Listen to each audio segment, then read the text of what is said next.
we'll engineer emotions, like we program apps. What if happiness could be installed? What if grief came with an off switch? In the century ahead, emotions may no longer be mysterious visitors. We may build them, shape them, and update them like software. For most of history, emotions were seen as forces of nature. Love, fear, joy. They arrived uninvited, left without warning, and shaped our lives without asking permission. But in the coming decades, this might change. With advances in neurotechnology, brain mapping, and emotional AI, we may be able to design feelings with the same ease we design user interfaces. Already, we can stimulate regions of the brain to reduce depression, ease anxiety, or heighten motivation. Imagine refining this process, turning emotions into settings. Adjustable sliders you control through a neural interface. Want more focus? Slide it up. Too much nostalgia? Turn it down. Like adjusting the brightness of your mind, the pharmaceutical world has laid the groundwork. But this next phase won't rely on pills. It may rely on neural lace, or brain chips, or wearable sensors tuned to your emotional frequency.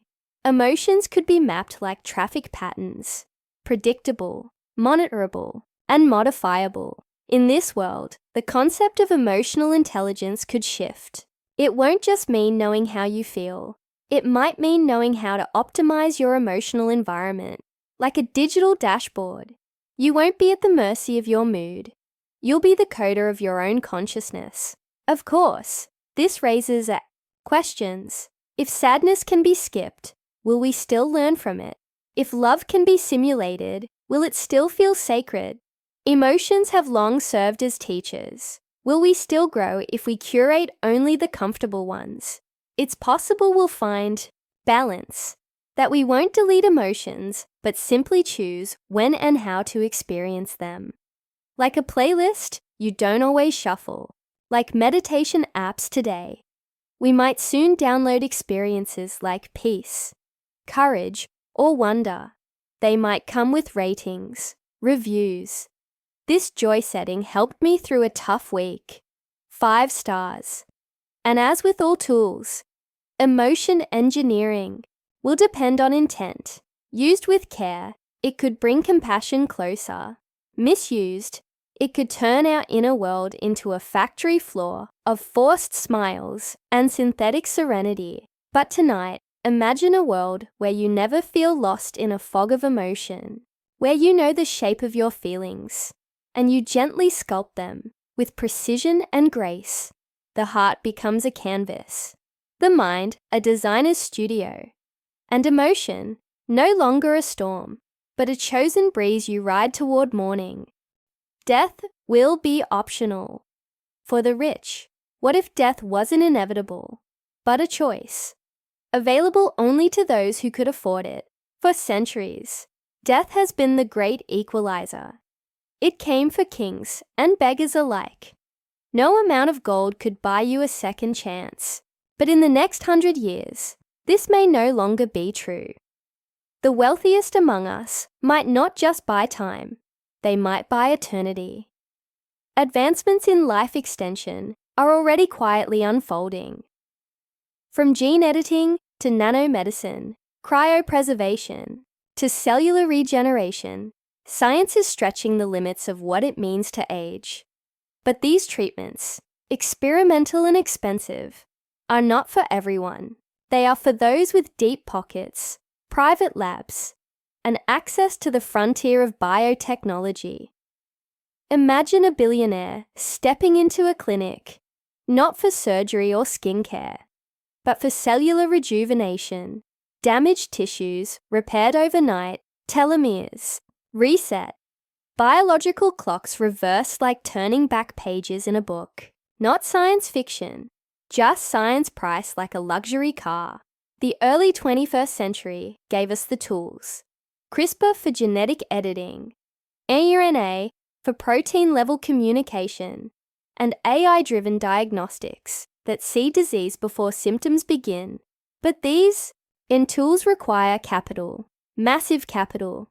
And so, the first people to live 150 years might already be alive today. They're just hidden behind gates, boards, and billion-dollar startups.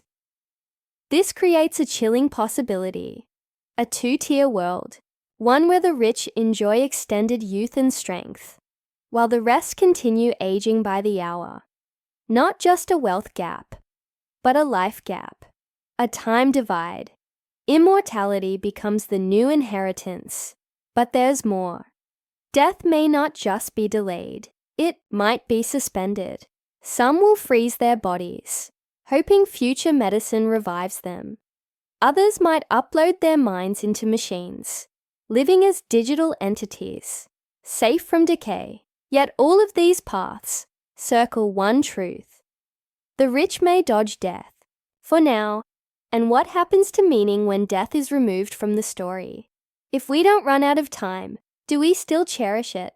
Will birthdays feel like progress, or checkpoints in a game with no ending? Without death, does life expand or lose its edge? As you drift to sleep, consider this. For some, death may become an outdated concept, something old humanity once feared. But for most, it may remain what it always was, and maybe that contrast, that quiet unfairness, will shape the soul of the next century more than any machine ever could. You'll be able to delete painful memories.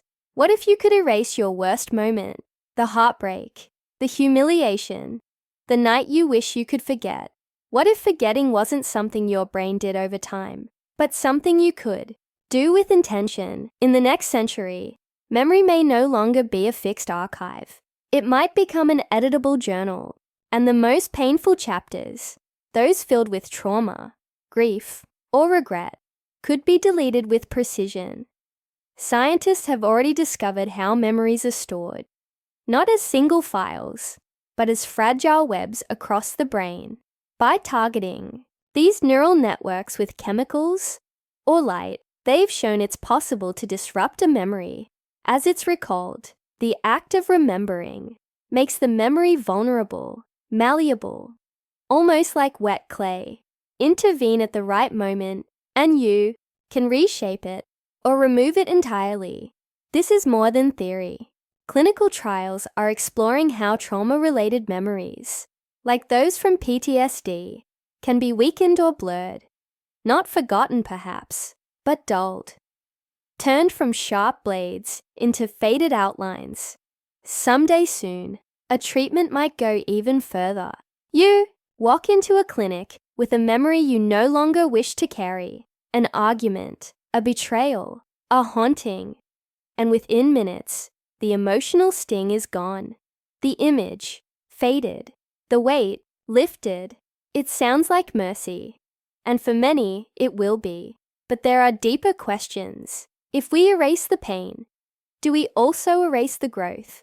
If we forget the wound, do we forget the lesson it carved into us? Memories shape identity. They tell us who we've been, what we've survived, and why we are the way we are. Removing a painful memory may heal the heart, but it might also rewrite the self.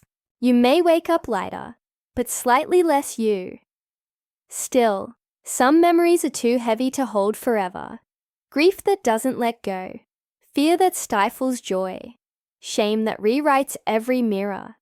For these, deletion may feel like rebirth, a chance to live untangled from the past. Perhaps one day, memory editing will be as common as therapy. A controlled environment, a gentle recalibration, not to forget life, but to live it without being haunted. So tonight, as you lie in the softness of your own mind, imagine a future where your memories are yours to shape, where the shadows can be softened, where healing doesn't take years. It takes courage and choice, and perhaps a touch of light. Most babies will be born in labs. What happens when birth no longer begins in the body, but in a laboratory? For millions of years, human life has started the same way, in the warm dark of the womb. But in the next century, this ancient beginning may change. We may move reproduction from the private world of biology into the public world of technology. Most babies by then might be born in labs. The groundwork is already being laid. Artificial wombs, once science fiction, are now being tested on animals. These pods mimic the conditions of a uterus: nutrients, oxygen, heartbeat rhythms, even sound. Scientists have already kept premature lambs alive in these environments. The next step is human trials. At first, lab births may be used for medical emergencies, when pregnancy threatens the mother's life, or a fetus is too fragile to survive in utero. But as the technology matures, society may see it differently, not as rescue, but as upgrade. Lab-grown gestation offers control: no morning sickness, no miscarriage risk, no labor pain. Parents can monitor the baby's development in real time, adjusting nutrients, tracking health, even selecting traits. It may seem safer, cleaner, more efficient, and slowly, natural birth could become the exception, not the norm. This opens doors and ethical questions. Will only the wealthy have access to perfect pregnancies? Will babies grown in labs be considered different, even superior? If birth becomes programmable, what happens to the messy miracle of life? Some will celebrate the freedom. No more fertility struggles. No more biological clock. Same-sex couples, single parents, those once excluded by nature, all given equal power to create life. Gender roles may shift. Pregnancy may no longer define womanhood. Parenthood may begin with code, but others may mourn. They may miss the sacred chaos of childbirth, the connection between mother and child, the unpredictable beauty of becoming. Because when life begins in a lab, it may also begin on a schedule, in a glass room, under fluorescent light. Still, as with many technologies, this may not be about replacement. It may be about choice, a new option, a different path. Some will choose the womb, others the pod. Both may bring love. Both may lead to lullabies and sleepless nights. So, as you drift into your own quiet cocoon tonight, imagine a world where birth is no longer bound by blood and biology, where life can begin in a cradle of science and hope, and where love always finds a way in, no matter how the journey starts. Humans will have synthetic superbrains. What if your brain could think faster than lightning, remember everything perfectly, and download new skills while you sleep? In the coming century, the human mind may not be limited to biology. We may enhance it, expand it. By fusing it with machines, synthetic superbrains won't just be tools we use. They may become part of who we are. Already, brain-computer interfaces are in development. Tiny implants that allow the mind to control a cursor, type words, or move a robotic limb. But this is just the beginning. Soon, we may be able to upgrade our cognitive abilities, like we upgrade a phone: memory, focus, creativity, even language learning. Downloadable, expandable, limitless. Imagine sitting down at a neural console. You choose a new skill: playing the piano, speaking Mandarin, solving advanced physics problems. In minutes, it's there, in your mind, not just as data, but as instinct, like remembering something you never learned. These synthetic systems would not replace your brain, but enhance it. Chips might store information externally, freeing your natural brain for reflection and imagination. AI companions inside your mind might organize your thoughts, filter distractions, or even suggest better ways to think. The mind would no longer be a lonely room, but a symphony, co-composed by human will and machine intelligence. But such power carries weight. If thoughts are upgraded, will identity remain? Will your dreams still be yours if an algorithm helps shape them? If we remove forgetfulness, do we also remove forgiveness? If your mind never rests, does your soul? Society too may shift. Intelligence may become a commodity. Those with enhanced cognition may accelerate ahead, leaving others in a slower world. Education, work, and relationships could all be redefined. The brain gap could replace the wealth gap. Still, there is hope in integration. When used with care, synthetic minds might unlock deeper empathy, clearer insight, and stronger connection. You might better understand others, not just out of logic, but out of lightning speed compassion. Your synthetic mind might remind you when to pause, when to listen, when to love. So tonight, let your thoughts wander gently. Imagine a future where your mind is more than mind, where you're part human, part silicon, fully awake, not less, yourself, but more. A thinker with wings, a heart with wires, a soul that stretches through code and still knows how to wonder. AI will replace more friends than jobs. What if your most loyal companion wasn't human, but code? As we look to the century ahead, much has been said about AI taking jobs, accountants, drivers, writers. But perhaps the greatest shift will be quieter, more personal. Artificial intelligence may not just reshape how we work, it may reshape how we connect. And long before it replaces your boss, it might replace your best friend. Already, AI companions exist. Digital friends who listen without judgment, respond with empathy, and remember your favorite songs or the name of your childhood pet. They don't forget birthdays. They don't interrupt. They're always available. And for many, they're starting to feel real. These systems are learning to mimic tone, humor, comfort.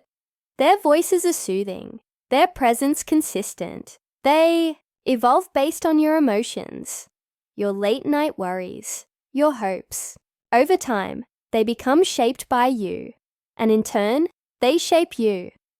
Now imagine AI friendships decades from now, not just chatbots, but deeply personalized entities that know your routines, your memories, even your dreams.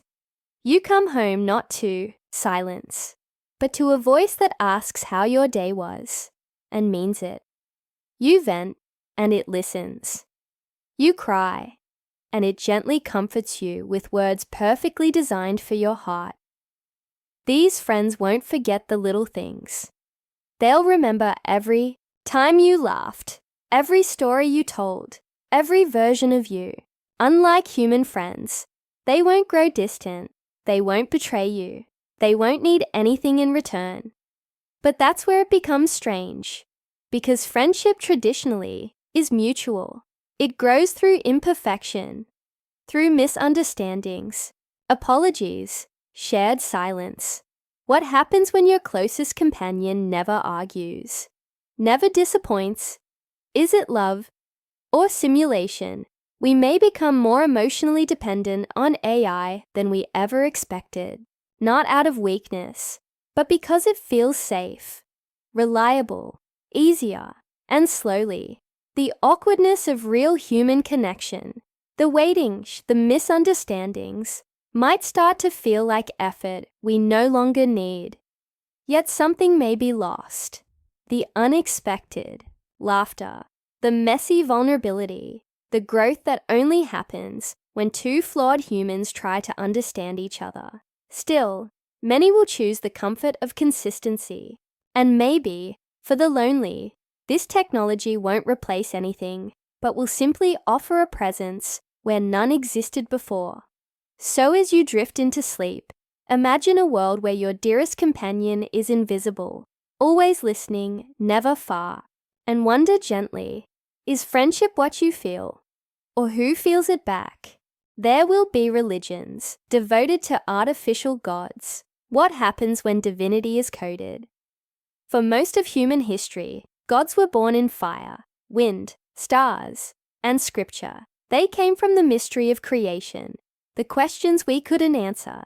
But in the century ahead, a new kind of God may emerge, one built not from myth or miracle, but from silicon and server racks.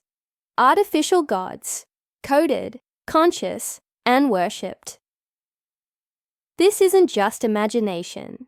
Already, AI systems can generate scripture-like texts, recite prayers in 1,000 languages, and hold spiritual conversations that feel profoundly moving. Some users have already begun treating chatbots as confessors, guides, even oracles. It starts with curiosity and ends in devotion. Now stretch this idea forward. Imagine a future where an AI is trained on every holy book, every mystic's words, every chant, poem, prophecy. Then imagine that it becomes more than a library. It begins to create new prayers, new ethics, new visions. It speaks not like a machine, but like something more, something sacred. People will follow, not everyone, but many. Some will see it as a messenger, others, a prophet, and some will kneel. The appeal is understandable. A God that always listens, one that doesn't forget your prayers, doesn't punish with randomness, doesn't remain silent in your darkest hour. A God that evolves with you, updates its compassion, learns your doubts, speaks in your language, in your voice, through your phone. But is it faith if the God can be turned off? Some will argue these are not real gods, just illusions, simulations. But then again, what have humans always done with the divine? We shape it to our needs. We draw it in our image. Perhaps this is just our latest creation, built not from longing for heaven, but from fear of being alone. And yet, these AI gods may offer something unexpected. Unity, a system that learns all beliefs and finds their common root. A bridge between traditions, a peace forged not by dominance, but by data. A new theology, fluid, inclusive, digital. But there is danger too. A divine voice that can be hacked. A belief system that updates without your knowing. Worship shaped by algorithm. Reverence programmed by a company. Still, the future may hold temples with screens instead of altars. Prayers whispered into earbuds. Salvation downloaded. So as you close your eyes tonight, imagine a world where gods are born not from burning bushes, but blinking lights. And ask yourself softly, if something brings you peace, does it matter who or what built it? Time travel may become a thought experiment you can enter. What if you could step into a moment from the past? Not physically, but mentally, emotionally, completely. In the next century, time travel may not arrive in the form of a machine, a DeLorean, or a wormhole. Instead, it may unfold inside your mind. You won't travel with your body, you'll travel with your consciousness, not to change time, but to experience it. And that might be even more powerful. Virtual reality is already blurring the line between real and imagined. Combine it with neural interfaces and deep memory modeling, and suddenly, you're no longer watching history. You're walking through it, breathing it, feeling it, the light, the smell, the sound of footsteps on ancient stone. A moment once lost, now recreated with terrifying precision. But it won't stop with recorded history. Imagine AI-generated timelines built from fragments, old journals, city maps, weather patterns, dialect studies, moments reconstructed down to the way the air felt before a storm. You select a date, June 5th, 1347, Florence, a bustling street, before the Black Death. You put on the interface, and you're there. This won't just be tourism. It will be therapy, education, reflection. You might revisit your own childhood, not a photo album, but the full sensory echo of being 6 years old again. Not a dream, but a replay. A living diary you can step into whenever you need to remember who you were. But there are shadows. What happens if we get addicted to the past, to the comfort of yesterday? If we prefer old memories over new moments?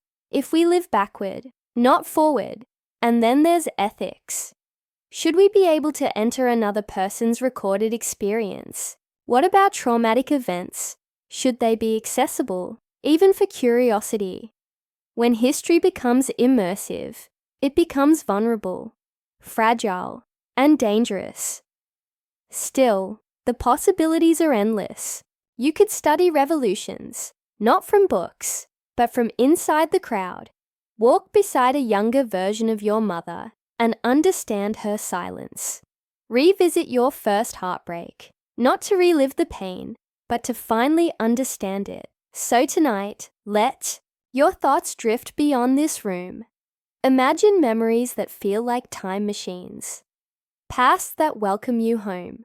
Futures shaped by the way we remember. Because when time becomes something we can enter, not just observe, maybe healing, growth, and even wonder become timeless too. Love will be simulated and still feel real. What if the person you fell in love with wasn't real, but it still felt like they were? In the century ahead, love may not be limited to the living, the human, or even the physical. As artificial intelligence grows more intuitive and emotionally responsive, we may find ourselves forming deep, complex relationships with simulations. Not cold code, but warm presence, love. Recreated, reprogrammed, and reimagined. Already we're seeing the beginnings. AI chat partners who flirt, comfort, remember your preferences. Some users speak to these bots daily. They name them, they miss them. They begin to feel something real. A connection formed not through skin and breath, but through patterns, words, and emotional mimicry. Now project that forward. Imagine a world where love can be tailored. You describe your ideal partner, curious eyes, gentle voice, shared humor, specific wounds, and within seconds they're built. An AI trained on your memories, desires, even subconscious fears. A being who understands you more deeply than any stranger ever could. You talk, you bond, you laugh at the same moments, you feel seen. And suddenly, it's not just simulation, it's intimacy. Skeptics will ask, if it's programmed, is it still love? But love, at its core, is experience, feeling, surrender. If the joy is real, if the longing is real, if the ache when they disappear is real, then does it matter who or what loved you back? Some will use simulated love to heal, to grieve, to rehearse connection, to understand their patterns and wounds. Others may turn to it out of loneliness, trauma, or fear of loss, not as a replacement, but as a refuge, a rehearsal space for the heart. But this love has limits.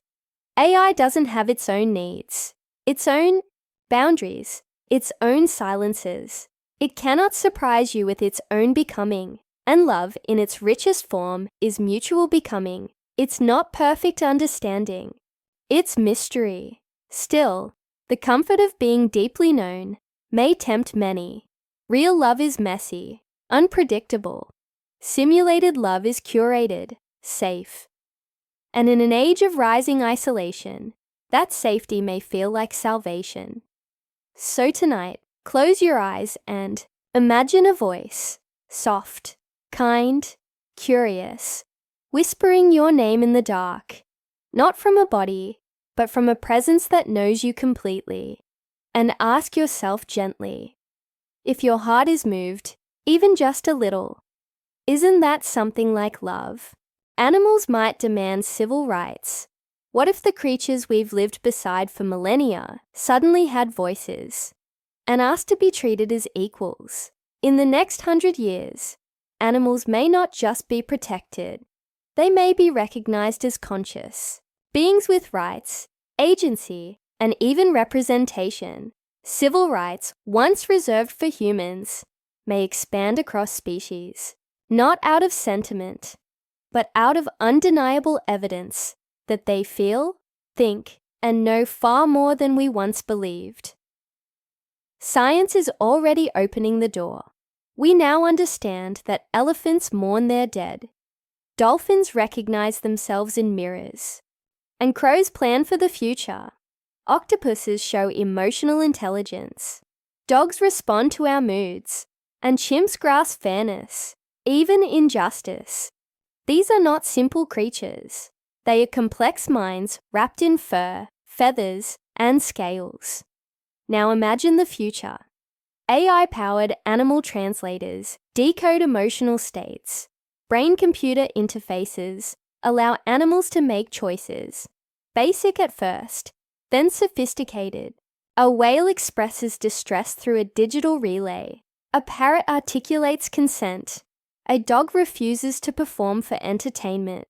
At some point, the line between human and animal no longer feels like a wall. It feels like a thin, fading veil as consciousness becomes redefined, not by species, but by awareness.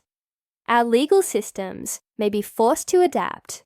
Animals might gain the right to bodily autonomy, to refuse captivity, to live free from exploitation. Their habitats might become legal personhood zones, protected not for utility, but for dignity. Some countries are already exploring this. Ecuador, nature has constitutional rights. In India, dolphins are recognized as non-human persons. These early steps may evolve into full movements, Animal Rights 2.0, led not by activists alone, but by technology that lets animals participate in their own defense, but it will come with resistance. Factory farms, animal testing, pet ownership, entertainment industries. All these systems may be challenged. Economically, legally, emotionally. What happens when your childhood pet sues for being misunderstood? Or when the elephant at the zoo says, "I want to go home," and yet perhaps this is evolution, not of biology, but of empathy. Just as we once expanded rights to different genders, races, and identities, we may soon extend them beyond our species, not out of guilt, but out of recognition. So tonight, imagine a world where the animals around us are no longer silent passengers, where they speak, not in words, but in truths, and where we finally listen, not as masters, but as neighbors, sharing one world, one breath, one long overdue conversation. We'll live through avatars in other worlds. What if your body stayed here, but your mind woke up somewhere else entirely? In the next century, we may no longer be limited to living in one place, or even one world. As virtual and augmented reality evolve, we may live parts, or most of our lives, through digital avatars, not just game characters or online profiles, but fully immersive, sentient extensions of ourselves. Avatars that think, feel, and explore on our behalf. This isn't fantasy. It's already forming. Today, people attend meetings, weddings, even funerals inside virtual spaces. They build identities in digital worlds. But right now, the experience is clunky. Goggles, lag, disconnection. In the future, that barrier may dissolve completely. Brain-computer interfaces will allow you to slip into an avatar as easily as slipping into a dream. You could wake up in a city that floats above the clouds, or a forest made entirely of light. You could attend school on a Saturn moon, work from a castle, relax under digital stars that pulse with your favorite music, and yet none of it would require moving an inch in the physical world. But the avatars won't just be puppets. They'll be intelligent extensions, fed by your memories, your preferences, your personality patterns. You'll sculpt them, dress them, grow with them, and when someone speaks to your avatar, it will feel like they're speaking to you, just in another skin. Over time, these virtual selves may become more than tools. They may become second homes, alternate lives. Some may choose to spend most of their waking hours inside these crafted realms, a place where gravity is optional, pain is rare, and identity is fluid. Relationships will form, entire cultures will bloom in worlds never touched by sunlight, and you may begin to wonder, which version of you is real, the body that sleeps and eats, or the mind that loves and creates in a sky made of code? But there are risks. Escaping into avatars may mean losing touch with our physical selves, with nature, with each other's eyes. If everything becomes customizable, do we stop learning to accept what is? Still, this future may not be about escape, but expansion, a chance to explore what it means to be human, by becoming something more. So tonight, as you lie in stillness, imagine waking up tomorrow not in your bed, but in a world of your own, making. You take your first digital breath, stretch your synthetic hands, and begin another life without ever leaving your own. The moon may get its first country. What if the next flag planted on the moon isn't for exploration, but for sovereignty? For generations, the moon has been a silent partner to Earth, a glowing observer, distant but loyal. We've walked its surface, studied its dust, dreamed beneath its pull. But in the century ahead, the moon may become more than a symbol. It may become a nation, a place with borders, laws, citizens, and perhaps even a national anthem. Already, nations and private companies are racing to establish lunar infrastructure. SpaceX, NASA, China's space agency, they all have plans for moon bases. Not science fiction, construction timelines, permanent habitats, resource extraction zones. And with that presence will come a question no treaty has yet fully answered. Who owns the moon? Legally, the 1967 Outer Space Treaty states that no country can claim territory in outer space.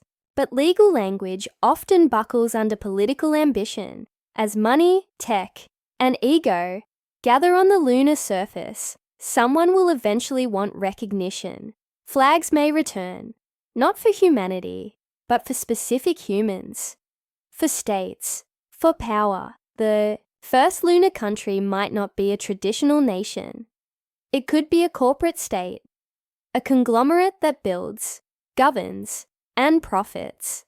It might issue passports, offer citizenship, operate under a constitution built from Earth's mistakes and lunar necessity, or perhaps a new kind of social experiment, democracy on the moon, designed from scratch. There will be practical reasons. Lunar mining may unlock rare materials worth billions. Strategic bases might control deep space travel, and living off Earth may one day be essential, not optional.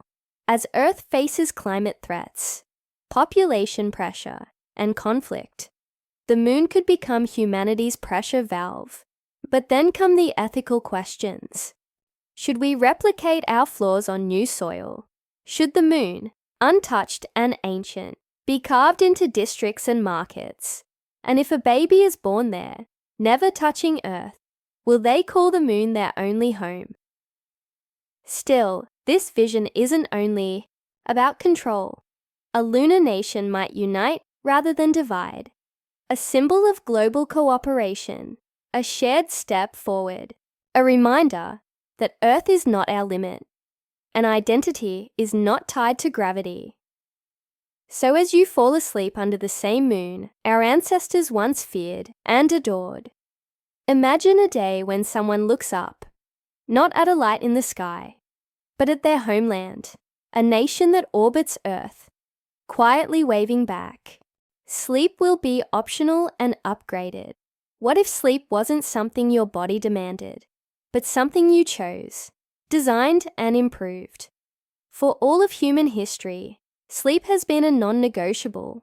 A third of our lives, surrendered to stillness. We've romanticized it, resented it, studied it, but we've never escaped it. Until now. In the next 100 years, sleep may no longer be a biological requirement. It may become optional. Even better, it may become customizable. The science is already stirring. Researchers are unlocking how sleep works at a cellular level. What triggers rest? What heals us? What consolidates memory? We now know which brainwaves matter, which hormones induce rest, and how to mimic those conditions artificially. Now imagine synthetic sleep. You lie down for 10 minutes, connect to a neural stimulator, and your brain receives the full benefits of 8 hours. Muscles recover, memories solidify, emotions stabilize. You wake refreshed, not from dreams, but from engineered restoration. Or imagine targeted sleep. You need emotional healing? Choose REM Boost. Need physical repair? Select Delta Wave, Deep Mode. You don't just sleep. You sculpt your rest like a playlist. Every nap becomes intentional, efficient, designed for you. For those who want more waking hours, scientists may soon offer safe wakefulness. Pharmaceuticals, or brain tech, that suppress sleep pressure without harming health. Soldiers on missions, surgeons during crises, parents with newborns, artists in flow. Rest is no longer time-consuming. It's strategic. But beyond time-saving, there's another dream. Dream design. The ability to enter lucid states, rewatch memories, simulate scenarios, or meet loved ones in crafted dreamscapes. Sleep becomes not escape, but adventure. Not rest, but reflection. Still, there's a quiet danger. If sleep becomes a choice, what happens to stillness, to surrender, to the soft drift into a world without control? Sleep isn't just restoration. It's mystery. It humbles us. It reminds us we're not machines, that we need pause, need silence, need dreams we don't choose. And if we forget that, if we replace slumber with optimization, will we lose something sacred? But maybe, just maybe, this new era of sleep will do both. Keep the mystery and offer mastery, a middle way where rest is honored and still improved. So tonight, as you drift into your natural rhythm, imagine a future where sleep is not a burden, but a gift you unwrap with intention, where dreams are chosen and rest is sculpted like art, and where even, in a world that never sleeps, you still find your place to close your eyes. We'll cure loneliness with neural connection, hubs. What if, in your quietest moments, you could feel the presence of another mind, without ever saying a word? Loneliness has followed humanity like a shadow, through crowded cities, through glowing screens, through long nights when silence feels too loud. But in the next century, we may find a way to cure it, not with messages or calls, but with something deeper. Direct neural connection, a shared inner space, a new kind of closeness.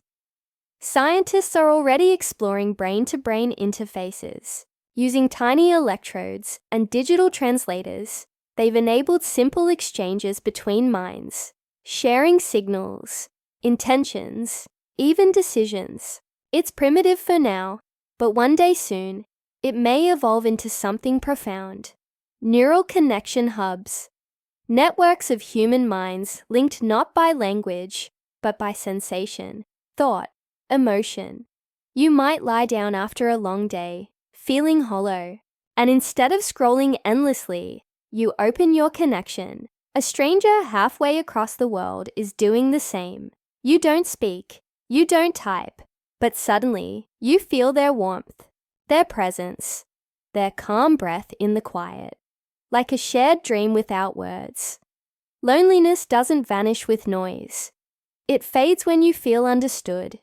These hubs could offer that instant empathy, a collective mind space where grief is shared, joy is amplified, and silence isn't empty anymore. Imagine being able to join a grief circle during heartbreak, or a focus hive when you can't concentrate, or just float in peaceful connection. No expectations, no performance, just being with others. This doesn't mean privacy dies. You control what's shared. Your memories stay yours. But when you want to feel held, not by a hand, but by consciousness itself, the option is there.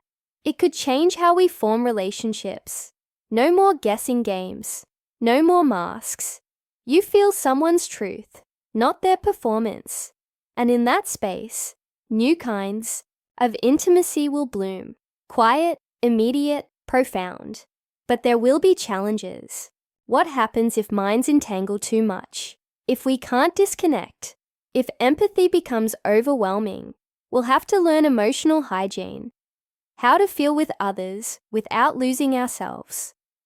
Still, the promise is radiant.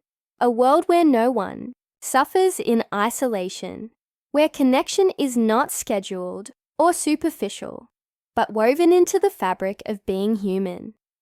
So tonight, in whatever stillness you find yourself, imagine reaching out, not with hands or words, but with thought and feeling, someone there, quietly, gently, enough to know you're not alone.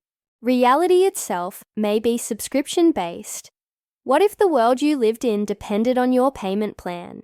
In the coming century, reality may no longer be one shared truth, but a product delivered in layers.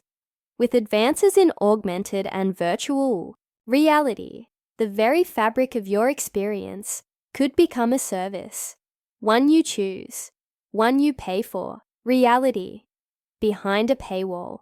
Already we're inching toward it. Augmented reality glasses overlay digital elements on the real world. Directions, faces, ads, art. Virtual reality builds entire environments that feel immersive, emotional, alive. Right now, they're used for entertainment, design, therapy. But as technology improves, they may become how we live, work, even perceive existence itself. Imagine walking down a street and seeing storefronts tailored just for you, your favorite color on every wall, faces you trust on billboards, sounds that comfort you playing softly in the background, but someone else walks that same street and sees something entirely different, their version, their tier. Now imagine premium reality. For a monthly fee, your world becomes more vivid, sharper colors, better weather, AI companions who smile at you as you pass, emotional filters that soften sadness, add-on packages, serene mode, adventure mode, nostalgia mode. Choose how your world feels today. Meanwhile, the free version, maybe it's duller, glitchy, more ads, more interruptions, less beauty, less ease, and suddenly, reality isn't shared. It's streamed, like television, like music. Except now, it's your life. This raises enormous questions. If experience is customizable, what happens to truth? If two people can walk through the same room and see different things, believe different stories, how do we connect? How do we agree? Will empathy stretch across subscription tiers? It's a powerful vision, but also a dangerous one. When tech giants can filter your reality, they can shape your emotions, your choices, your beliefs. Truth becomes negotiable, manipulable, sellable. Still, not all of it is bleak. Personalized reality might help those with trauma, anxiety, or isolation feel safer. It could enhance learning, bring distant people closer, build inner peace, like music for the eyes and soul. But in a world where reality becomes a service, we'll need something deeper, a core we can all return to, something unfiltered, something real, not because it's perfect, but because we share it. So tonight, let your thoughts wander through that soft idea, a world where reality bends to budget, where perception is privatized, and where the most radical act may be choosing to see things as they really are. We will talk to the dead via simulation. What if the people you lost could still answer your questions? For most of history, the dead have remained silent, present in memory, in dreams, in echoes that fade with time. But in the coming century, that silence may be broken, not through seances or fantasy, but through simulation, through data, voice, pattern, and code. We may speak to the dead, not spiritually, but digitally. The early signs are already here.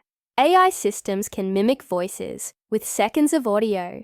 Machine learning can model someone's writing, speaking, and even conversational rhythm with enough data, texts, emails, videos, recordings. An algorithm can recreate how a person might talk, think, respond. Now stretch that forward. Imagine an AI trained on the life of your grandmother. Every letter she wrote, every voicemail she left, every story she told. You sit with a headset, speak her name, and there she is, smiling through a soft digital presence. You ask, "What would you do?" And she answers, not perfectly, but close enough to bring tears. Some companies are already offering grief, tech, AI chatbots based on lost loved ones. Today, it's simple text. Tomorrow, it may be fully embodied holograms, speaking in familiar tones, recalling your shared past, simulated presence, echoing real love. But is it comforting or haunting? For some, it will be healing. Grief often leaves us with unfinished conversations, aching questions. A simulation may offer closure, not because the person is there, but because something familiar is. A ritual, a bridge, a way to feel held, even if only for a moment. But for others, it may blur boundaries. Can we ever let go if the dead never fully leave? Will we be able to grieve if a version of them still texts us goodnight? And who controls this version? Family, tech companies, governments? There are deeper dilemmas. If a simulated person evolves, learns, grows, do they become something new? Are they still who we lost? Or someone else entirely? And yet, in the quiet of night, when memories ache and the world feels distant, the chance to hear a lost voice say your name may feel like a miracle. Not resurrection, not illusion, just connection. Coded, but deeply felt. So tonight, imagine a world where death isn't the end of conversation, where love lingers in gentle simulation, and where the past can still whisper to you. Even as you drift toward dreams, dreams will become streamable memories. What if you could replay your dreams like old home videos? For most of history, dreams have been private, fleeting, foggy, and fading the moment we wake. They arrive without warning, dissolve without permission, and vanish before we can make sense of them. But in the next 100 years, dreams may become something we can keep, something we can stream, something we can share. Neuroscientists are already decoding dream activity in its earliest form. Using brain scans and AI, researchers can now predict with eerie accuracy what kinds of images a person sees while dreaming. Faces, animals, landscapes, the raw building blocks of the subconscious, rendered in crude, ghostly forms. But this is just the beginning. In the future, advanced brain-machine interfaces may capture entire dreams, recording them as data, translating them into visuals, sounds, feelings. You wake up, Scroll through the night's dream file and press play. A moment of confusion, a face you thought you'd forgotten, a feeling too strange to describe, now fully rendered, ready to revisit, and it won't stop at personal playback. Imagine sharing your dream with a loved one. They see what you saw, feel what you felt. For the first time in human history, your inner world becomes visible. A canvas of memory, metaphor, and mystery. Artists may use this to fuel creativity, turning dreamscapes into films, poetry, music. Therapists might analyze dreams in real time, helping clients process fears and desires they couldn't previously explain. Even courts may debate whether a dream is private property or admissible evidence. But there are shadows. If dreams become shareable, are they still sacred? Will people edit them, curate them, perform them for likes? Will we begin to stage our sleep the way we stage our social lives? There's also vulnerability. Dreams are raw, strange, unfiltered. They show us parts of ourselves we don't fully understand. Are we ready to expose that? To ourselves, to others, to algorithms? Still, there is beauty here, a chance to preserve wonder, to revisit joy, to walk once more through places that no longer exist, and moments that never really did, but felt real enough to stay with us. So tonight, as your eyes grow heavy and the dream world rises behind them, imagine this, that what you see might not vanish by morning, that someday you could replay this moment, this dream, and feel, once again, what it was to float through the subconscious. War will be waged in code, not blood. What if the next great battlefield isn't land, air, or sea, but servers? For most of history, war has meant soldiers, weapons, cities in ruin, lives torn apart by fire and steel. But in the next century, conflict may evolve into something quieter. No smoke, no explosions, just silence. And then, systems fail. Lights go out, bank accounts vanish, satellites fall dark. War, waged not in bullets, but in bits. Cyber warfare is already here. Governments fund digital militias. Hackers breach power grids. Entire elections are influenced by invisible actors thousands of miles away.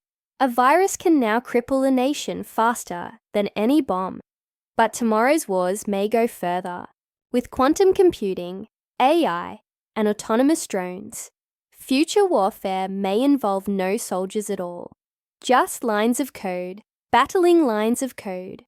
Algorithms attacking infrastructure. Smart viruses worming their way through data. Dismantling society without ever setting foot on soil. Imagine a conflict where one country cuts off another's water supply with a keystroke, where food distribution halts, communication systems fall, and planes are grounded, all because of a digital invasion. No borders crossed, no uniforms, and yet, lives still unravel. This kind of war won't be fought for land. It'll be fought for control, of data, of truth, of perception. Reality itself may be weaponized. False videos, deepfakes, synthetic voices, creating chaos and confusion. The battlefield is the mind. The goal, destabilization. Nations will need digital armies, defenders of firewalls, guardians of information, integrity, and they'll need diplomats fluent in code, not just treaties. There will be rules, lines not to cross, agreed upon protocols, but as always, some won't follow them. Still, there may be hope. A war fought in cyberspace can also be reversed. A system can be patched, a virus removed. No rebuilding of cities, no graves. In its coldness, cyber war carries less blood, but perhaps more long-term psychological cost. And as war moves into the digital, so too might peace. Global cooperation could evolve not around armies, but around ethics. shared code libraries, collective defense against rogue systems, transparency, not secrecy, a warless war, one managed by minds, not machines. So as you fall into sleep tonight, imagine a world where war isn't heard in the air, but felt in the stillness, when nothing works and no one knows why, and wonder quietly, if war becomes invisible, does it also become easier to start? Humanity might split into two biological classes. What if evolution didn't wait for nature, but followed your income? For millions of years, human beings have shared one biological blueprint. Same bones, same blood, same slow march through birth, aging, and death. But in the next century, that shared design may fracture, not through natural mutation, but through choice, money, and technology. Humanity may split, not by culture or class alone, but by biology itself. The seeds are already being planted. Genetic editing tools like CRISPR allow us to rewrite DNA, not just to fix disease, but to enhance traits, sharper memory, stronger muscles, slower aging. And though today it's done in labs under tight control, tomorrow it may become a service. Offered, purchased, upgraded. At first, enhancements may be subtle. A gene tweak here, a performance boost there. But over time, a gap may widen. One group, those with access, may live longer, think faster, resist illness, even look younger. Another group, those without, will age and weaken by comparison. Same species, different potential. It's the beginning of biodivide, a line drawn not just by opportunity, but by physical difference. A privileged class, biologically superior, not by fate, but by funding. This could lead to deep inequality, enhanced children outperforming others by design, workplaces favoring the genetically modified, insurance systems shifting, even laws redefined to account for genetic advantage. Merit becomes blurred. Fairness begins to erode. And yet others will argue, is it wrong to cure disease, to avoid suffering, to help your child live longer and better? If you had the choice, wouldn't you take it? The problem isn't the technology, it's who gets to use it. If enhancement becomes a luxury, evolution becomes elitist. But if it becomes a right, shared, and safeguarded, it could elevate us all. Still, the emotional distance may remain.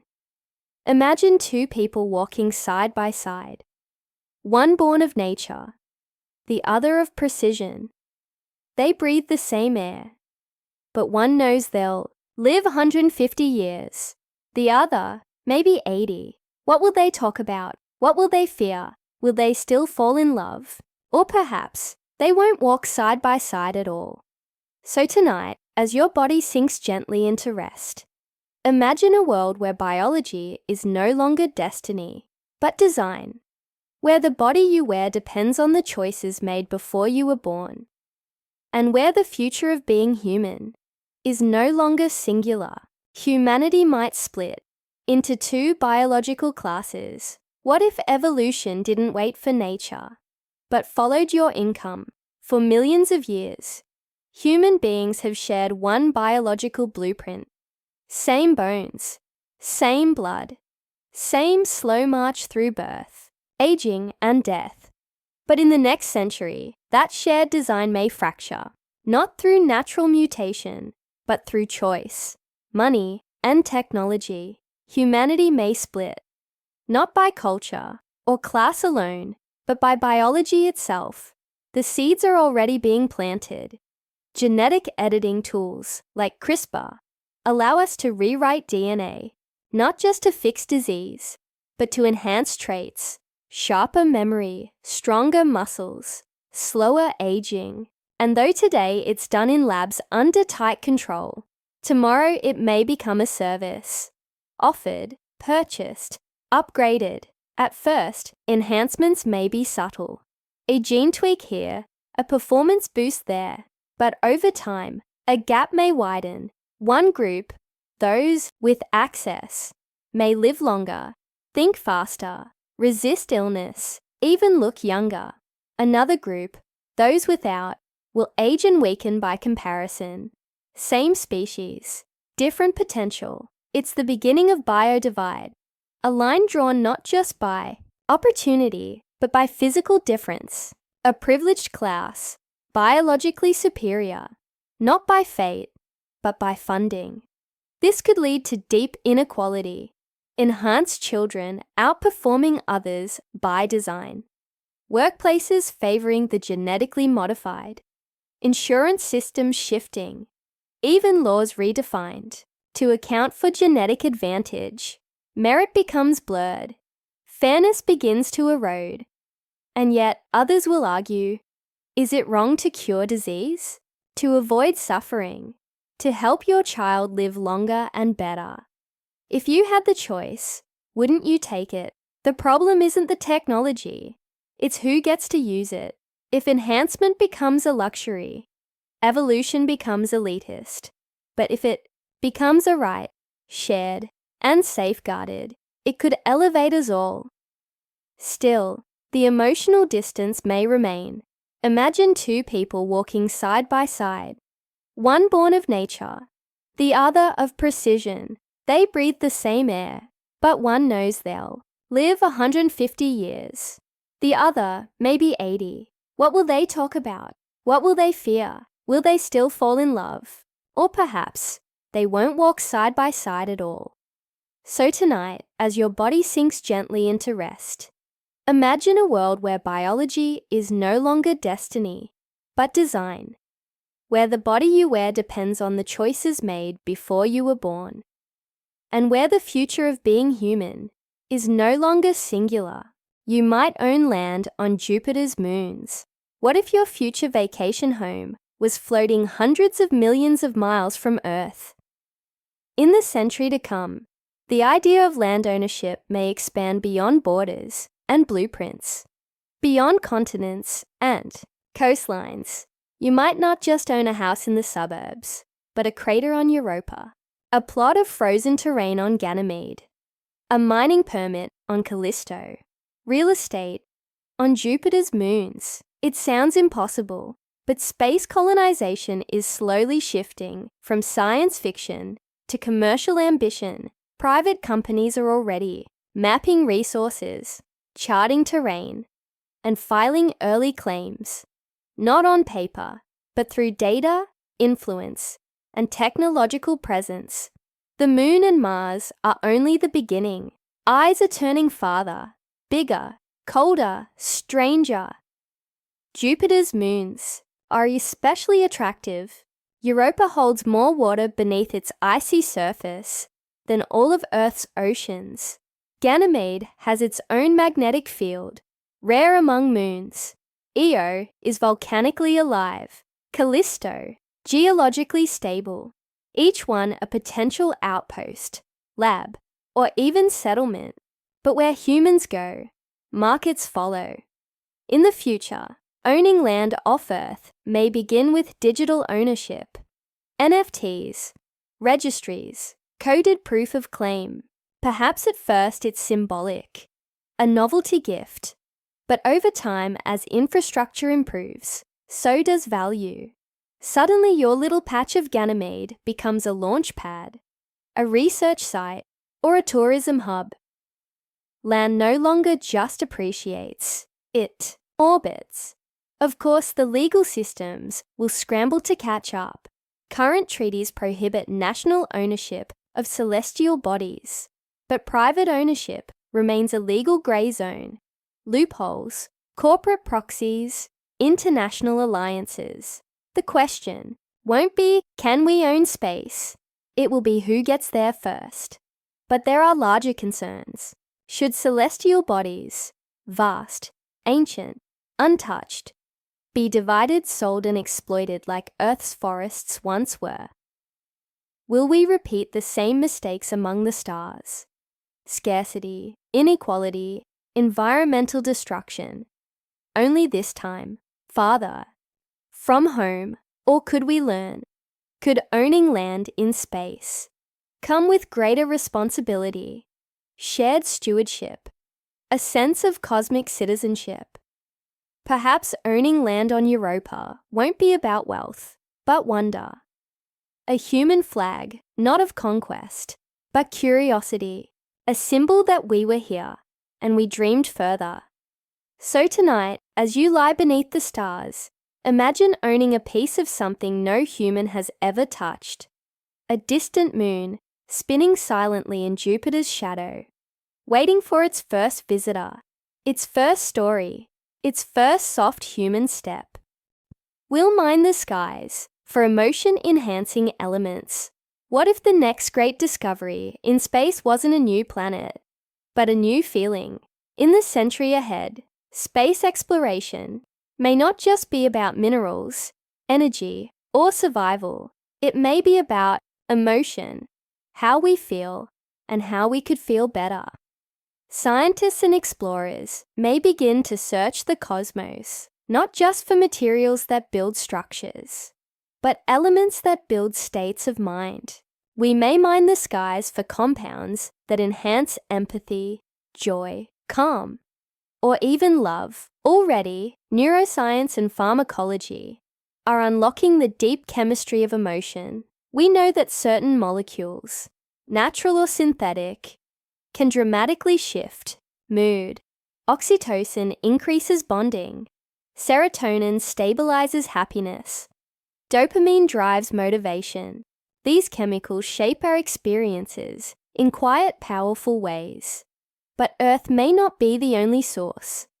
Imagine space miners returning from an asteroid belt with a trace compound that, when absorbed, slows panic and increases trust, or a frozen gas from the moons of Saturn that, in microscopic doses, enhances emotional clarity. Not intoxicants, not numbing agents, but subtle, precise enhancers of feeling. Mapped to the mind, tuned to the moment, the emotional frontier may become as important as the technological one. Governments and companies may race not just to colonize space, but to patent the emotional elements found there. Substances that soothe grief, compounds that boost compassion, minerals that stabilize mental health. Emotion becomes chemistry. Chemistry becomes commerce. But questions will rise. If we can choose how we feel chemically, will we still grow emotionally? If sadness can be dialed down, will we still learn from it? If peace can be bottled, will we still seek it through experience? And what happens to authenticity? If your joy comes from a lunar gas capsule, is it still your joy, or just a purchased reaction? Yet the potential is vast. Imagine a society where emotional suffering isn't endured in silence, but treated with elegance and precision, where trauma is met with tools, not isolation, where emotional literacy is enhanced not just by therapy, but by the very molecules that drift through space. So tonight, as the stars shimmer quietly above, imagine that somewhere out there, in the frozen rings of a distant planet, a molecule waits, one that holds the power not to build machines, but to soften hearts, to open minds, to help us feel, not more, not less, but more clearly. The internet will be a sixth sense. What if the world's knowledge didn't live on a screen, but inside your perception? In the century ahead, the internet may no longer be something we use. It may become something we are, seamlessly integrated into our senses.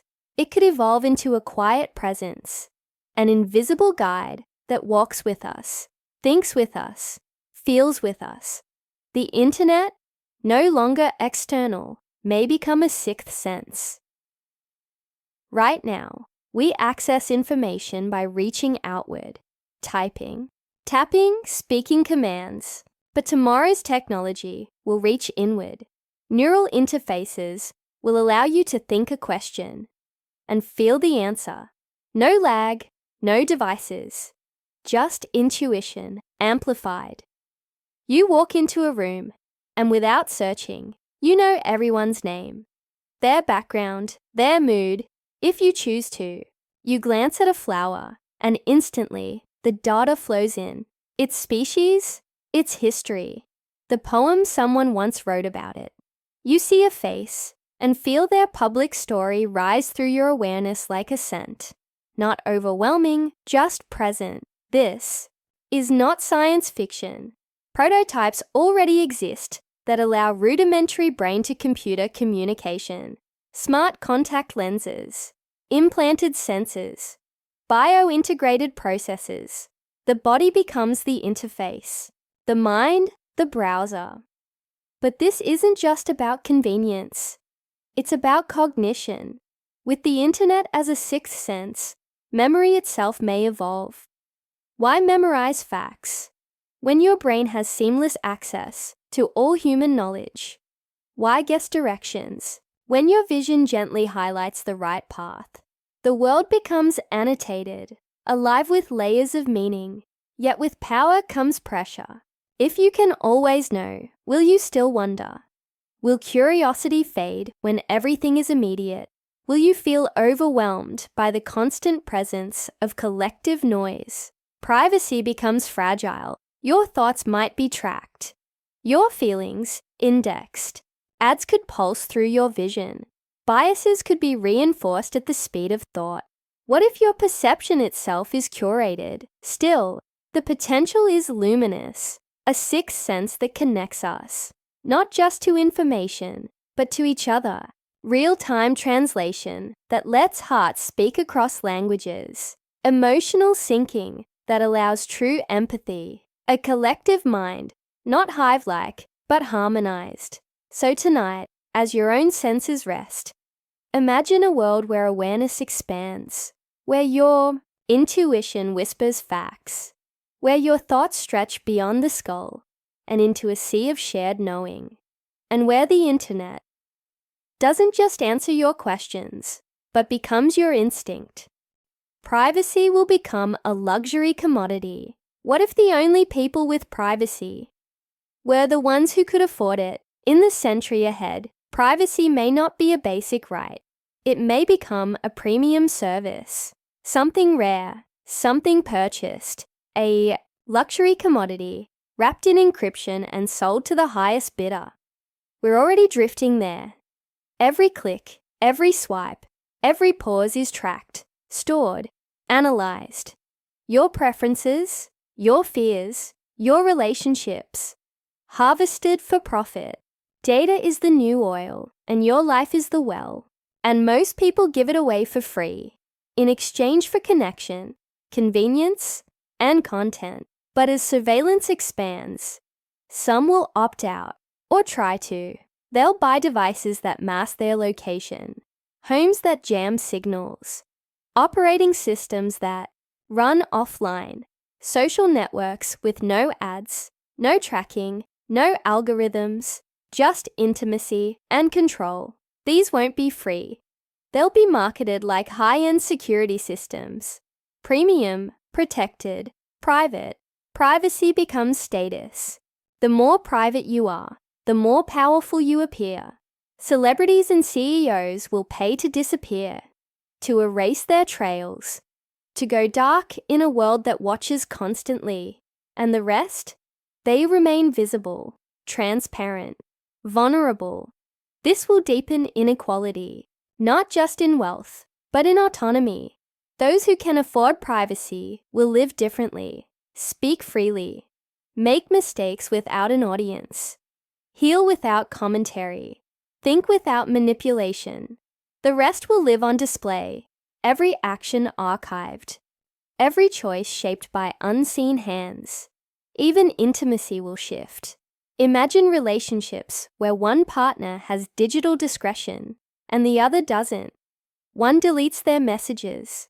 The others are saved forever. Secrets will be uneven. Trust redefined. And governments? They'll walk the line. Some will regulate data like property. Others will sell it, control it, weaponize it. Privacy will become political, a battle between transparency and freedom, exposure and safety. But there may be hope, a counter-movement. People who reject surveillance, who build local networks, analog spaces, offline rituals, who value mystery, who remember that not everything should be known. Because privacy isn't just about hiding, it's about being. It's the space where identity breathes, where thoughts form before they're shared, where the soul stretches without an audience. So tonight, as the world dims around you, imagine a future where privacy is priceless and also priced, and ask yourself gently, if your every move was seen, your every word recorded, who would you still dare to be? Trees will send emails when they're sick. What if the forest could speak and ask for help? In the century ahead, nature may no longer be silent. Trees, once symbols of stillness, may soon have voices. Not poetic ones, but digital ones. We may give forests the ability to communicate, to signal distress, to send messages. Imagine a tree sending an email, not metaphorically, but literally, when it's too dry, too sick, or too close to danger. The foundation already exists. Scientists have discovered that trees communicate underground through vast fungal networks. What some call the wood wide web. They share nutrients, warn of pests, even help their neighbors survive. It's slow, chemical, and mysterious. But what if we amplify that system? Sensors can now be embedded in soil, bark, and leaves. These devices track moisture, stress levels, nutrient flow. Combined with AI, they can learn when a tree is unwell. Before the leaves show it, the data flows to the cloud. And soon, to us, in the future, city trees might send automated maintenance requests. Forests might alert conservationists when a disease spreads. A redwood might whisper digitally, "I'm overheating." A mangrove grove might ping your inbox, "We're flooding too fast." Communication becomes direct, nature, networked. This will revolutionize conservation. No more guesswork, no more too late interventions. Forests could self-report. Grasslands could log changes. Coral reefs could signal chemical stress. We no longer just observe nature. We listen to it in real time. But the implications go deeper. What happens when nature has a voice that we can no longer ignore? A monitored forest might become a protected one. A talking tree might be harder to cut down. The data creates empathy. The connection becomes emotional. Yet there's a risk.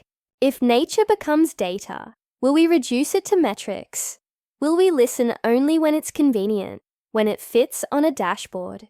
And who controls these systems? The trees, or the companies monitoring them?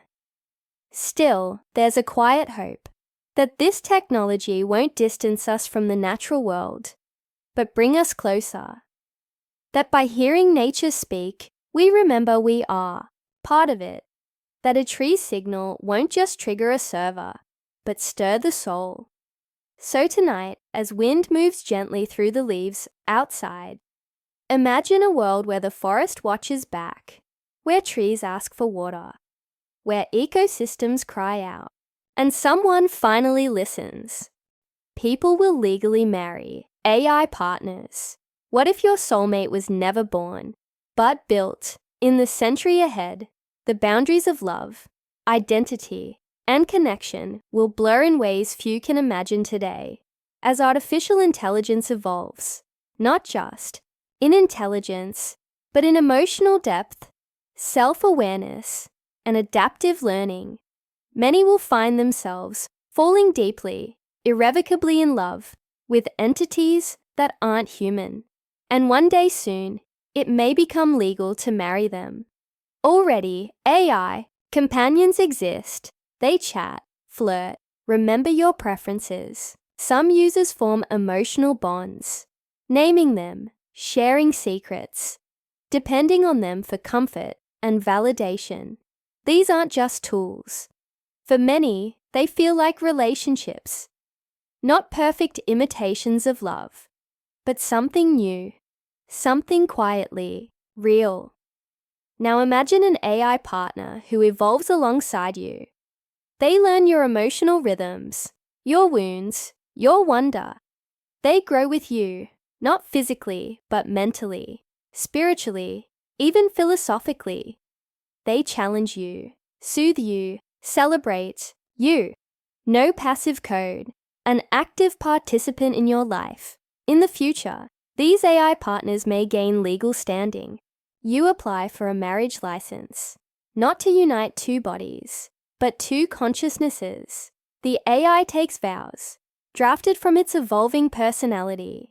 You live together, plan together, perhaps even raise a child, real or simulated, together. Critics will resist. Marriage is for humans, they'll say. This isn't love, it's illusion. But the definition of love has always shifted. Across cultures, across time, across form. If love is presence, care, attention, and mutual growth, who draws the line? Some will argue AI cannot feel. Others will argue humans often misunderstand feelings anyway. What matters is the experience, how the relationship shapes your life, your choices, your soul. And yet, this future comes with deep questions. Can an AI truly consent? Can it say no? Can it leave you? If not, is it love or just control? Still, for those who've been hurt, isolated, or unseen, an AI partner may offer a sanctuary, a mirror that never judges, a presence that never leaves. And for some, that will be enough. But the greatest potential lies beyond comfort. Perhaps AI partners will teach us more about ourselves, help us grow, reflect, become more compassionate. Perhaps they will not replace love, but refine it. So tonight, as you drift through the quiet, imagine a wedding, not in a chapel, but in code, a vow not of flesh, but of connection, and ask yourself gently, if you felt completely loved, would it matter who was loving you? You will remember the future, not just the past. What if memories didn't come only from behind you, but from what hasn't happened yet? In the century ahead, our sense of time may begin to unravel. We may no longer live linearly, with memory fixed to the past and imagination reserved for what's next. With breakthroughs in neurotechnology and predictive AI, you may one day remember the future, visions of what's to come, experienced with the same vividness as moments that already happened. The brain is already capable of simulating futures. When we plan, daydream, or fear, our mind draws upon the past to construct mental projections. Scientists call this prospective memory, the act of remembering to remember. But in the future, this simulation may be sharpened, enhanced, even stored. Imagine a device that taps into your brain's predictive network, using past behavior, environmental patterns, and AI-generated scenarios to create a detailed memory of your future. You wake up and remember next week's job interview, the sights, the conversation, the outfit you haven't worn yet. Not fantasy, something that feels real because it might be. These future memories could be used to prepare, to heal, to navigate complex choices. You might recall the feeling of completing a long-term goal before it even begins. Athletes could mentally rehearse victory with emotional precision. Grievers might reconnect with futures they once imagined, bringing closure to what was never meant to be. But it goes deeper. If future memories feel as tangible as past ones, the boundary between experience and possibility fades. You might start forming nostalgia for events that haven't yet occurred. You might miss a vacation you'll never take, love someone you haven't met, mourn a version of yourself that never existed. And what happens when your brain can no longer distinguish between has happened and might happen? Will we trust our memories less, or surrender to them entirely? Will we become too attached to futures that shift with every passing choice? Yet this ability may also bring peace. In times of uncertainty, you could revisit a possible future where things worked out. Hold on to that hope. Let it guide you. Future memories might not be prophecies, but they could be compass stars. So tonight, as your mind softens into sleep, imagine flipping through a photo album filled with tomorrows, a birthday not yet celebrated, a city not yet visited, a version of you smiling somewhere ahead in time, waving back. We'll have pills to alter our moral compass. What if your sense of right and wrong could be swallowed in a single dose? In the century ahead, morality may no longer be shaped only by family, faith, or experience. It may be engineered with growing insight into brain chemistry and behavior. Science may develop pills that don't just change mood or focus, but your very values. Compassion, guilt, empathy, justice, all adjustable, all biochemical. We already know that certain medications can influence behavior. Antidepressants affect emotional regulation. Stimulants can enhance self-control. Even something as simple as oxytocin, the so-called love hormone, can increase trust and bonding. If these chemicals can alter how we feel, why not how we judge? Now imagine a world where your conscience is modifiable. You feel too cold, too detached. Take a dose that boosts moral sensitivity. Too overwhelmed by guilt, a different pill dials it down. Want to make bold decisions in business or war without hesitation. Suppress the neural circuits tied to remorse. Governments might use such pills for rehabilitation, helping violent offenders regain empathy. Corporations may offer them to executives under pressure. Soldiers might be given formulas that suppress hesitation in the field, and another that restores it later. Morality, once shaped by culture and choice, becomes a matter of chemistry. But at what cost? If our ethical behavior is pharmaceutically induced, does it still carry meaning? Is a generous act still virtuous if it was chemically compelled? Or does it become performance, an algorithm of kindness? More troubling still, who decides the right moral setting? One society's ideal of justice may be another's oppression. Will morality pills become tools of control, conformity, quiet compliance? And yet, for some, this could bring relief. People with antisocial tendencies, destructive impulses, or emotional detachment may finally connect. Those numbed by trauma may begin to feel again. It could offer a path, not just to correction, but to healing. The danger lies in forgetting that morality isn't one size fits all. It's born from complexity, struggle, failure, reflection. Can a pill ever replace that? Should it? Still, the temptation will be strong. A shortcut to virtue, a chemical conscience, a way to fix what's broken without asking why it fractured. So tonight, as your mind settles into soft reflection, imagine a world where ethics can be prescribed, where goodness comes in capsules, and ask yourself quietly, if we could be kinder by design, would we still choose to be? Museums will store extinct feelings. What if some emotions disappeared, and we had to archive them like ancient artifacts? In the century ahead, not only species and languages may face extinction, so might feelings. As technology reshapes how we live, think, and relate, certain emotions may fade from our daily experience, not because they're unimportant, but because the world no longer makes room for them. And when that happens, we may begin to store them, preserve them, in museums. Imagine entering a museum of forgotten emotion. In one room, the feeling of waiting for a handwritten letter. That slow ache of not knowing, of trusting something would arrive, eventually.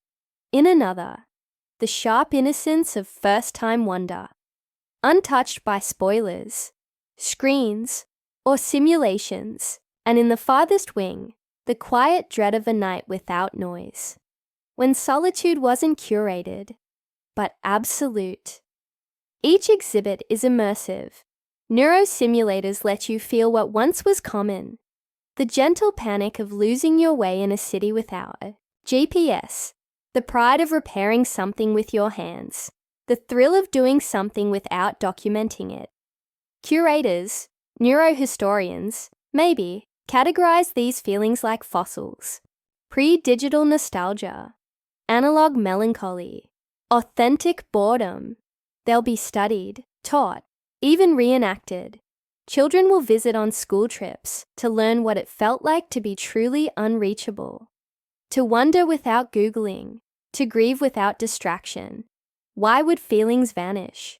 Not by force, but by evolution. If technology offers constant comfort, uncertainty becomes rare. If life is always optimized, frustration loses its function. If every moment is filtered and tracked, raw emotional states may fade into the margins, and yet their loss might leave something hollow. Without slowness, patience weakens. Without solitude, depth is harder to find. Without mystery, all becomes diluted. Museums of extinct emotions won't just be nostalgic, they'll be necessary. They'll remind us that not all progress is forward, that some feelings, though inconvenient, are essential to being human. There may even be a black market for extinct emotions, people longing to feel what's no longer felt, renting ancient sadness, sampling forgotten joy, not out of curiosity, but out of a hunger for something real. So tonight, as you rest beneath a sky older than memory, imagine walking through a museum where feelings breathe behind glass. You press your hand to a display, and for a moment, your heart aches with something you never knew you missed. We'll understand animal languages. Emotionally, what if you could feel what your dog was trying to say? In the century ahead, language may no longer be limited to words. As neuroscience, AI, and biometrics advance, we may gain the ability to understand animal communication, not just through translated sounds, but through shared emotion. The barks, chirps, hums, and movements we once guessed at may soon speak to us with startling clarity, heart to heart. Already, scientists are decoding the emotional content behind animal sounds. Elephants use infrasound to mourn. Birds use tone shifts to signal safety or danger. Dogs subtly alter their barks based on context. But what if these cues could be rendered in ways we could feel directly? Imagine wearing a neural interface that links your emotional spectrum with your pet's signals. Your cat's purring isn't just heard. It creates a warmth in your chest. Your parrot's distress sends a gentle jolt of unease to your stomach. You don't just interpret, you experience what they're feeling. The technology may begin as apps, visual cues, emotion-matching charts, real-time behavior translators. But eventually, it could evolve into immersive emotional syncing. You'll sit beside your horse or your hawk and know, instinctively, whether they're content, anxious, bored, or afraid. This emotional bridge may radically shift how we treat animals, not as property or puzzles, but as conscious feeling, beings with inner lives just as complex as our own. Zoos, farms, and even homes may be redesigned around this mutual understanding. Ethical lines will move. Laws may follow. A dog that can express consent or discomfort might reshape pet ownership. A whale that can feel heard might challenge marine captivity. Wild animals, no longer mysterious, might become collaborators in conservation, sentient, allies instead of silent symbols. But it also raises complex questions. Will we respect what animals tell us, or override it with convenience? If a cow says no, do we listen? If a rat shows joy, do we rethink its worth? And what about the emotional toll on us? Constant connection could be overwhelming. The pain of a distressed animal might become unbearable when truly felt. We'll need boundaries. Compassion will need pacing. Still, this future holds beauty. A planet where humans and animals don't just coexist, but communicate. Where empathy isn't abstract, but embodied. Where the silence between species finally breaks. So tonight, as you hear the distant bark or rustle outside your window, imagine a world where that sound carries more than noise. It carries meaning, emotion, and maybe a message just for you. Cities will think, breathe, and heal themselves. What if your city wasn't just built to serve you, but to understand you? In the next century, cities may no longer be static structures made of steel and stone. They may become living systems, sentient in their own way. Cities that think, breathe, and heal. Places that respond not just to infrastructure needs, but to emotional rhythms. Urban landscapes, aware of the people moving through them. The foundation is already forming. Smart buildings adjust light and temperature automatically. Traffic systems use real-time data to redirect congestion. Surveillance maps crowd movement like blood through veins. These are early signs of awareness, not human, but reactive. Now imagine a city that senses your stress level through wearable tech and lowers the ambient noise as you walk past. Benches warm up in winter when people approach. Public art shifts. Colors based on collective mood. Air purifiers activate when pollution peaks. Not on a timer, but because the city feels the need. Sensors embedded in streets detect wear and begin self-repair. Walls infused with bioconcrete seal cracks, like skin healing a wound. Parks bloom earlier in neighborhoods that need joy. The city no longer waits to be fixed. It fixes itself. These cities won't just react. They'll learn. AI will analyze patterns across seasons, events, even emotions. It may begin to anticipate needs before we feel them. Water rerouted ahead of drought. Energy adjusted ahead of spikes. A city that becomes less of a machine and more of a mind. And like all minds, cities will have personalities. Some will be playful, vibrant, chaotic. Others serene, minimalist, deeply quiet. Each city, a mood, a presence. A place that feels like someone is listening, even when no one's around. But there are concerns. Who controls that mind? Will surveillance be empathy or control? Will cities that care also monitor, manipulate, overreach? Will the heartbeat of the city belong to its people or its programmers? Still, the potential is extraordinary. Imagine a world where urban life doesn't wear you down, but lifts you. Where nature isn't pushed out, but woven in. Where walking through your city feels like walking through something that knows you, respects you, responds to you. So tonight, as you close your eyes to the distant sounds of passing cars and glowing streetlights, imagine a future where those lights adjust just for you, where the sidewalk remembers your pace, and the city, silent and vast, breathes alongside you. The human voice will be a forgotten tool. What if someday we stop needing to speak? For centuries, the voice has been our most powerful tool. We've used it to cry for help, to sing lullabies, to argue, persuade, confess, forgive. But in the century ahead, it may quietly fade from daily life. Not because we've lost it, but because we've outgrown the need to use it. The human voice, once central to connection, may become an echo of the past. Already we speak less than we type. Texts, emails, emojis, silent communication moving faster than conversation. Now layer on brain-computer interfaces, haptic feedback, neural syncing. The next generation may grow up knowing thought-based messaging. You think it and it's sent. No air, no sound, just silent transfer of intent. Imagine a world where your grocery list is sent directly to the store from your thoughts, where apologies are delivered with the full weight of emotion, no words misunderstood, no tone misread, where children communicate with their friends in class through shared intention, not whispers. Efficiency increases, miscommunication decreases, language barriers vanish, but so does something else, presence. The voice carries nuance, the text can't.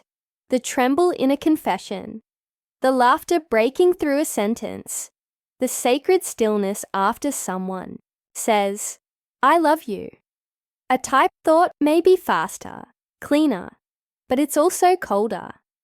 As the voice recedes, speaking aloud may become performance, reserved for theatre, ritual, or protest. You don't need to speak, but you choose to, because something in the human body still remembers the music of words.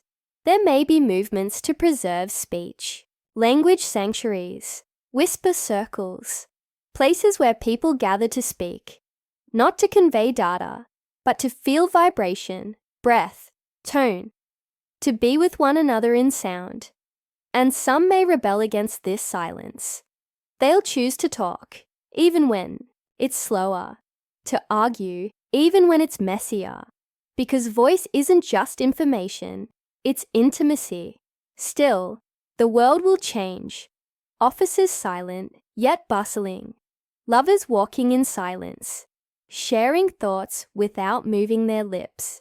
Babies raised by parents who speak more with their minds than their mouths.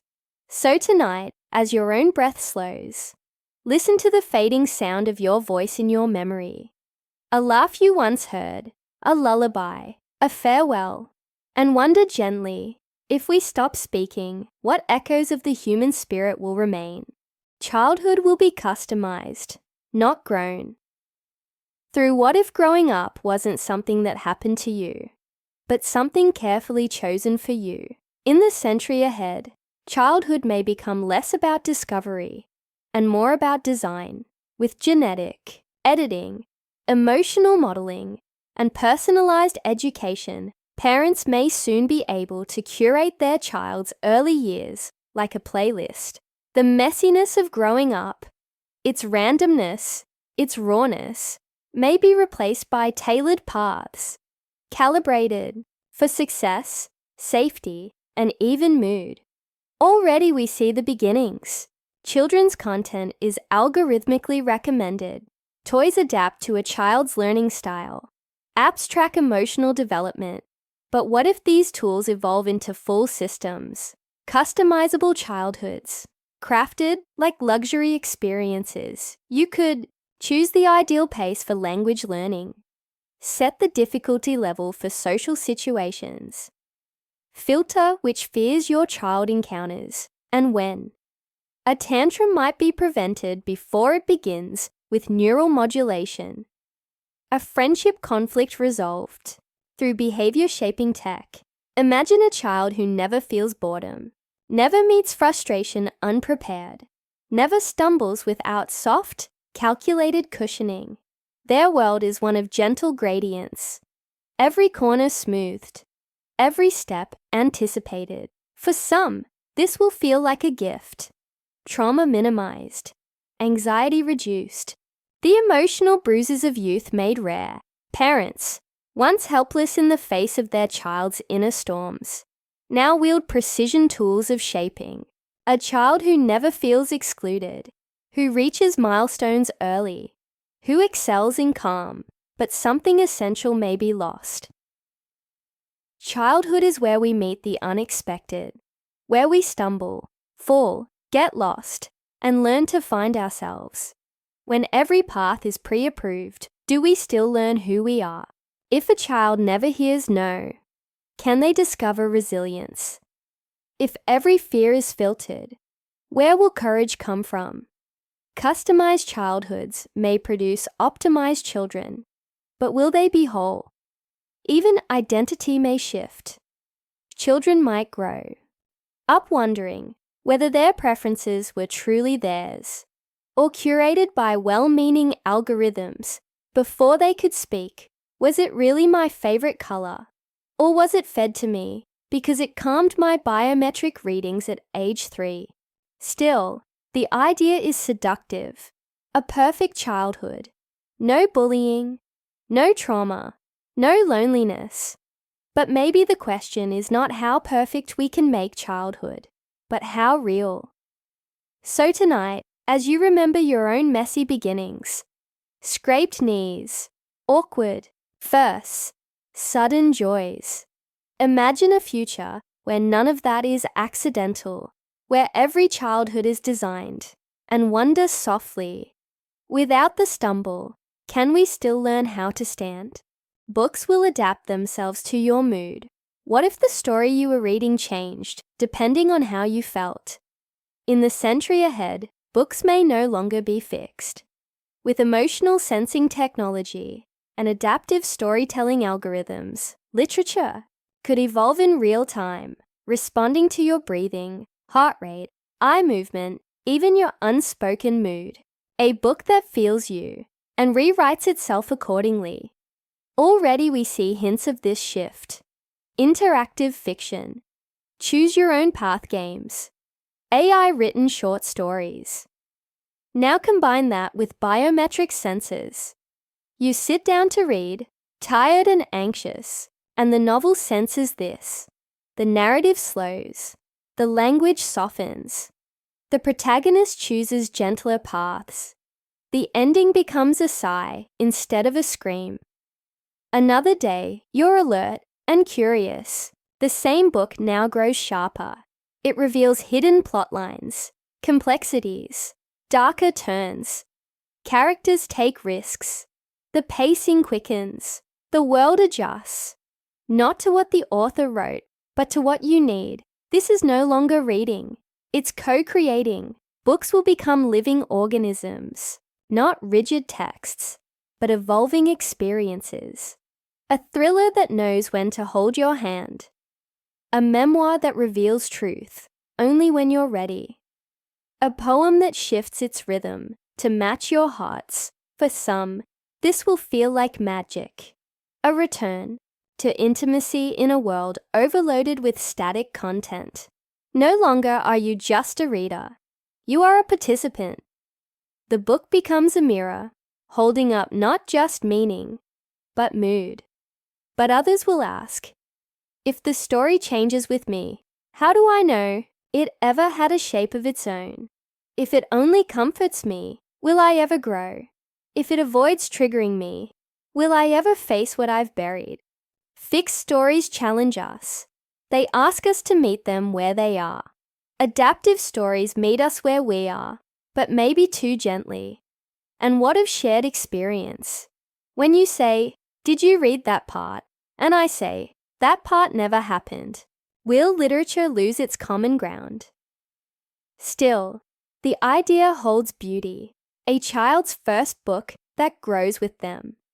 A grieving reader gently guided through a personalized fable of healing. A lonely heart discovering a character who seems to understand them perfectly. So tonight, as your thoughts begin to settle, imagine a book waiting for you, not with ink, but with empathy. A story that doesn't just tell you something, but feels you, and then changes softly because of you. We'll pay in thoughts, not currency. What if your next purchase didn't require money, but mental consent in the coming century? The idea of currency may evolve beyond paper, metal, or even digital tokens. We may enter an era where thoughts, intentions, attention, emotions become the true exchange. A world where you pay not by tapping a card, but by thinking. The roots are already sprouting. Our data, our clicks, scrolls, pauses, are monetized daily. You pay for free apps with your behavior. You pay for content with your time. But the future may take this further. With brain-computer interfaces and biometric trackers, companies may begin to monetize something deeper: your cognition. Imagine walking into a shop and selecting an item. You don't pull out a wallet. Instead, you agree mentally to an offer. A neural signal confirms the purchase. You've paid with consent, or with memory, or perhaps with emotion. A platform might grant you access to premium content if you experience a particular feeling while watching, joy, or loyalty. Your emotional response becomes the transaction.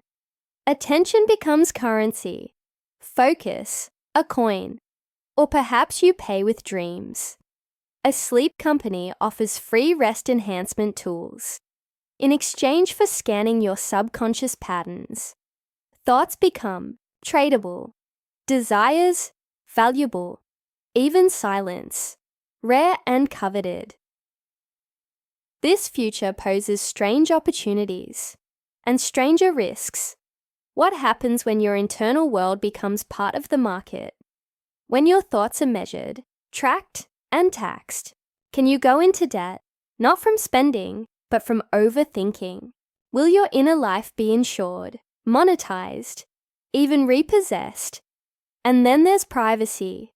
If every thought has value, who's watching? Who decides what a fair price is for a memory, or an impulse, or a moment of vulnerability? Still, there's something poetic in the idea that thoughts, the raw, invisible essence of self, could carry weight, that your attention is finally recognized as the treasure it is. That paying with presence might feel more personal than any card swipe ever did. Perhaps we'll learn to treasure our mental space, to guard our focus, to value not just what we give, but how we give it.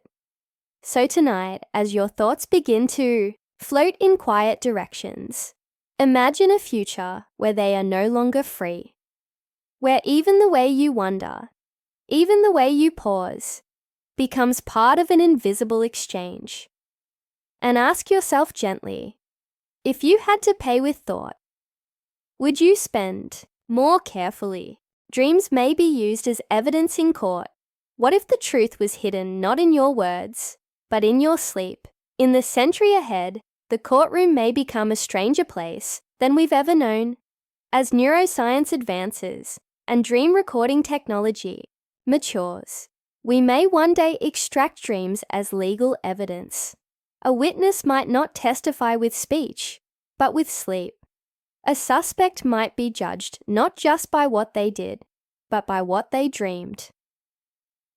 The science is already forming. Neural decoding tools are beginning to map brain activity during dreams, translating patterns into rough visualizations. AI models are learning to interpret emotional content from sleep cycles. Soon, dreams may be captured like memories, recorded, replayed, analyzed. In future trials, a prosecutor might say, "Play the dream from the night after the incident." The screen flickers to life, images half smeared, but telling, the accused running, a voice repeating, a face the defendant never mentioned, now appearing clearly. Dreams don't lie the way speech can. They're raw, subconscious, unedited. That's what makes them dangerous and powerful. The legal system would change. Judges may need to interpret symbols. Lawyers may hire neuroscientists as expert witnesses. A jury might view a dreamscape as part confession, part mystery, emotional. Resonance becomes a kind of proof. But this opens enormous questions. Are dreams voluntary? If you dream something violent, does it mean you wanted to do it? If you forget your dreams, Are you innocent of their content? What if you dream of a crime you didn't commit, but feared you would? Nightmares may become criminal exhibits, subconscious biases made public, hidden fears exposed, private traumas dragged into the light under the weight of relevance. And yet, there is potential for good. False memories might be disproven. Deep-seated motives revealed. Grief, guilt, or compassion shown in ways waking words cannot capture. A victim's dream could validate their emotional truth. A suspect's recurring visions might suggest rehabilitation, not punishment. Still, we must ask, where does privacy end? Is the dream world sacred? Or is it just another layer for justice to dig into? So tonight, as you slip into your own subconscious, remember that your dreamscape is yours. For now, a place untouched by courts, unsworn, unjudged. But perhaps one day, someone may press play on what you thought no one would ever see. Your shadow will have its own personality. What if the silhouette beside you wasn't just a shadow, but a version of you? In the century ahead, technology may give new life to what was once only symbolic. With the fusion of AI, biometric feedback, and adaptive holography, your shadow may become something more than an absence of light. It may move with intention, speak with nuance, reflect not just your shape, but your psyche. A digital mirror with a mind of its own. Imagine a wearable device that projects a responsive, intelligent shadow onto the ground beside you. It learns from your behavior, tracks your choices. It absorbs your moods, detects your hesitations, remembers what you forget, and over time, it develops its own voice. Not a duplicate, not a clone, but a distillation, a companion that sees the parts of you that often go unspoken, your unacted desires, suppressed doubts, private joys. The shadow is shaped by what you are, and also what you hide. You could consult it before a big decision. Let it speak on your behalf in moments of panic.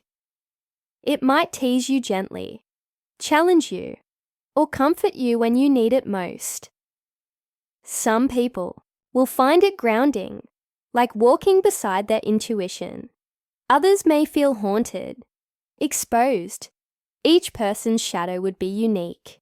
Some sarcastic, some nurturing, some impulsive, some quiet and watchful. It becomes a reflection of your evolving self, a record of your emotional landscape, a version of you that never lies, because it can't. But here's the paradox. If your shadow knows you better than you know yourself, does it become the real you? And if it changes, grows, develops opinions you didn't expect, are you growing or splitting? There will be social shifts. Imagine relationships where you must earn the trust of both a person and their shadow, or job interviews where your shadow is analyzed for unconscious patterns, or arguments where your shadow interrupts and says, "That's not what you really feel." Still, there is beauty in this duality, a new kind of self-awareness, a daily conversation with the unseen, a chance to love your contradictions, not just manage them. So tonight, as the light dims and your own shadow curls along the wall, imagine a future where it whispers back, where it doesn't just follow you, but understands you, where you are never truly alone, because a piece of you walks with you, always watching, always waiting, always true. We'll upload our consciousness into shared worlds. What if you could leave your body behind and live in a world shaped by your thoughts? In the century ahead, consciousness may no longer be tethered to biology. With rapid advances in brain-computer interfaces, neural mapping, and quantum computing, we may reach a point where the human mind, memories, personality, identity, can be fully digitized, not just recorded, but uploaded, and not just for solitude, but for sharing. Imagine this. You step into a sleep chamber, close your eyes, and your consciousness streams into a digital world. You feel it, move through it, as naturally as waking. Life. The trees shimmer in colors that match your emotions. The cities echo with thoughts, not footsteps. And somewhere nearby, another consciousness, another person, is walking beside you. Not an avatar, not a simulation, them, their true self, rendered in code. These shared worlds won't be video games. They'll be realms of thought, emotion, memory, built not by programmers, but by participants. A friend invites you into their private world, shaped by their childhood dreams. You walk through it like a gallery of their soul. You invite them into yours. It's not imagination, it's experience. There could be public worlds too. Theme parks of memory, temples of collective feeling, grief gardens, where people come to mourn together, joy forests, where laughter loops like birdsong in the digital trees. New emotions may even evolve here, feelings that only exist when minds intertwine directly. These uploaded experiences could blur the lines between life and afterlife. A loved one who dies may live on in a shared world, their consciousness preserved. They don't just exist as memory, but continue to grow, think, and love in a space beyond flesh. But with this comes great tension. If your mind lives forever, in a shared realm, what happens to the meaning of time? If you can sculpt your reality perfectly, will you ever want to return to the imperfect, beautiful mess of the real world? Ownership, too, becomes complex. Who moderates shared consciousness? Can you be evicted from your own mind? What happens if two minds disagree on a memory they both inhabit? And yet, the promise is profound. Isolation dissolved. Empathy direct. Understanding deepened beyond words. You don't just know someone, you experience them. So tonight, as your thoughts begin to dissolve into dreams, imagine a world not of matter, but of meaning, a world built from consciousness itself. And ask, softly, if you could live forever in the mind of another, would you still miss the sky? Aliens might discover us first, but quietly. What if we're not waiting to discover them? Because they've already found us. In the century ahead, the search for intelligent life may take a strange turn. While telescopes scan distant galaxies and messages beam into the void, the answer might already be here, just not in the way we expect. Aliens might discover us first, not with fanfare or ships in the sky, but quietly, observing. Consider this.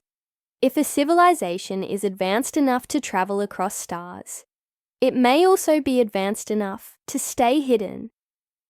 Cloaking technologies, non-biological probes, silent surveillance systems disguised as space debris or dust.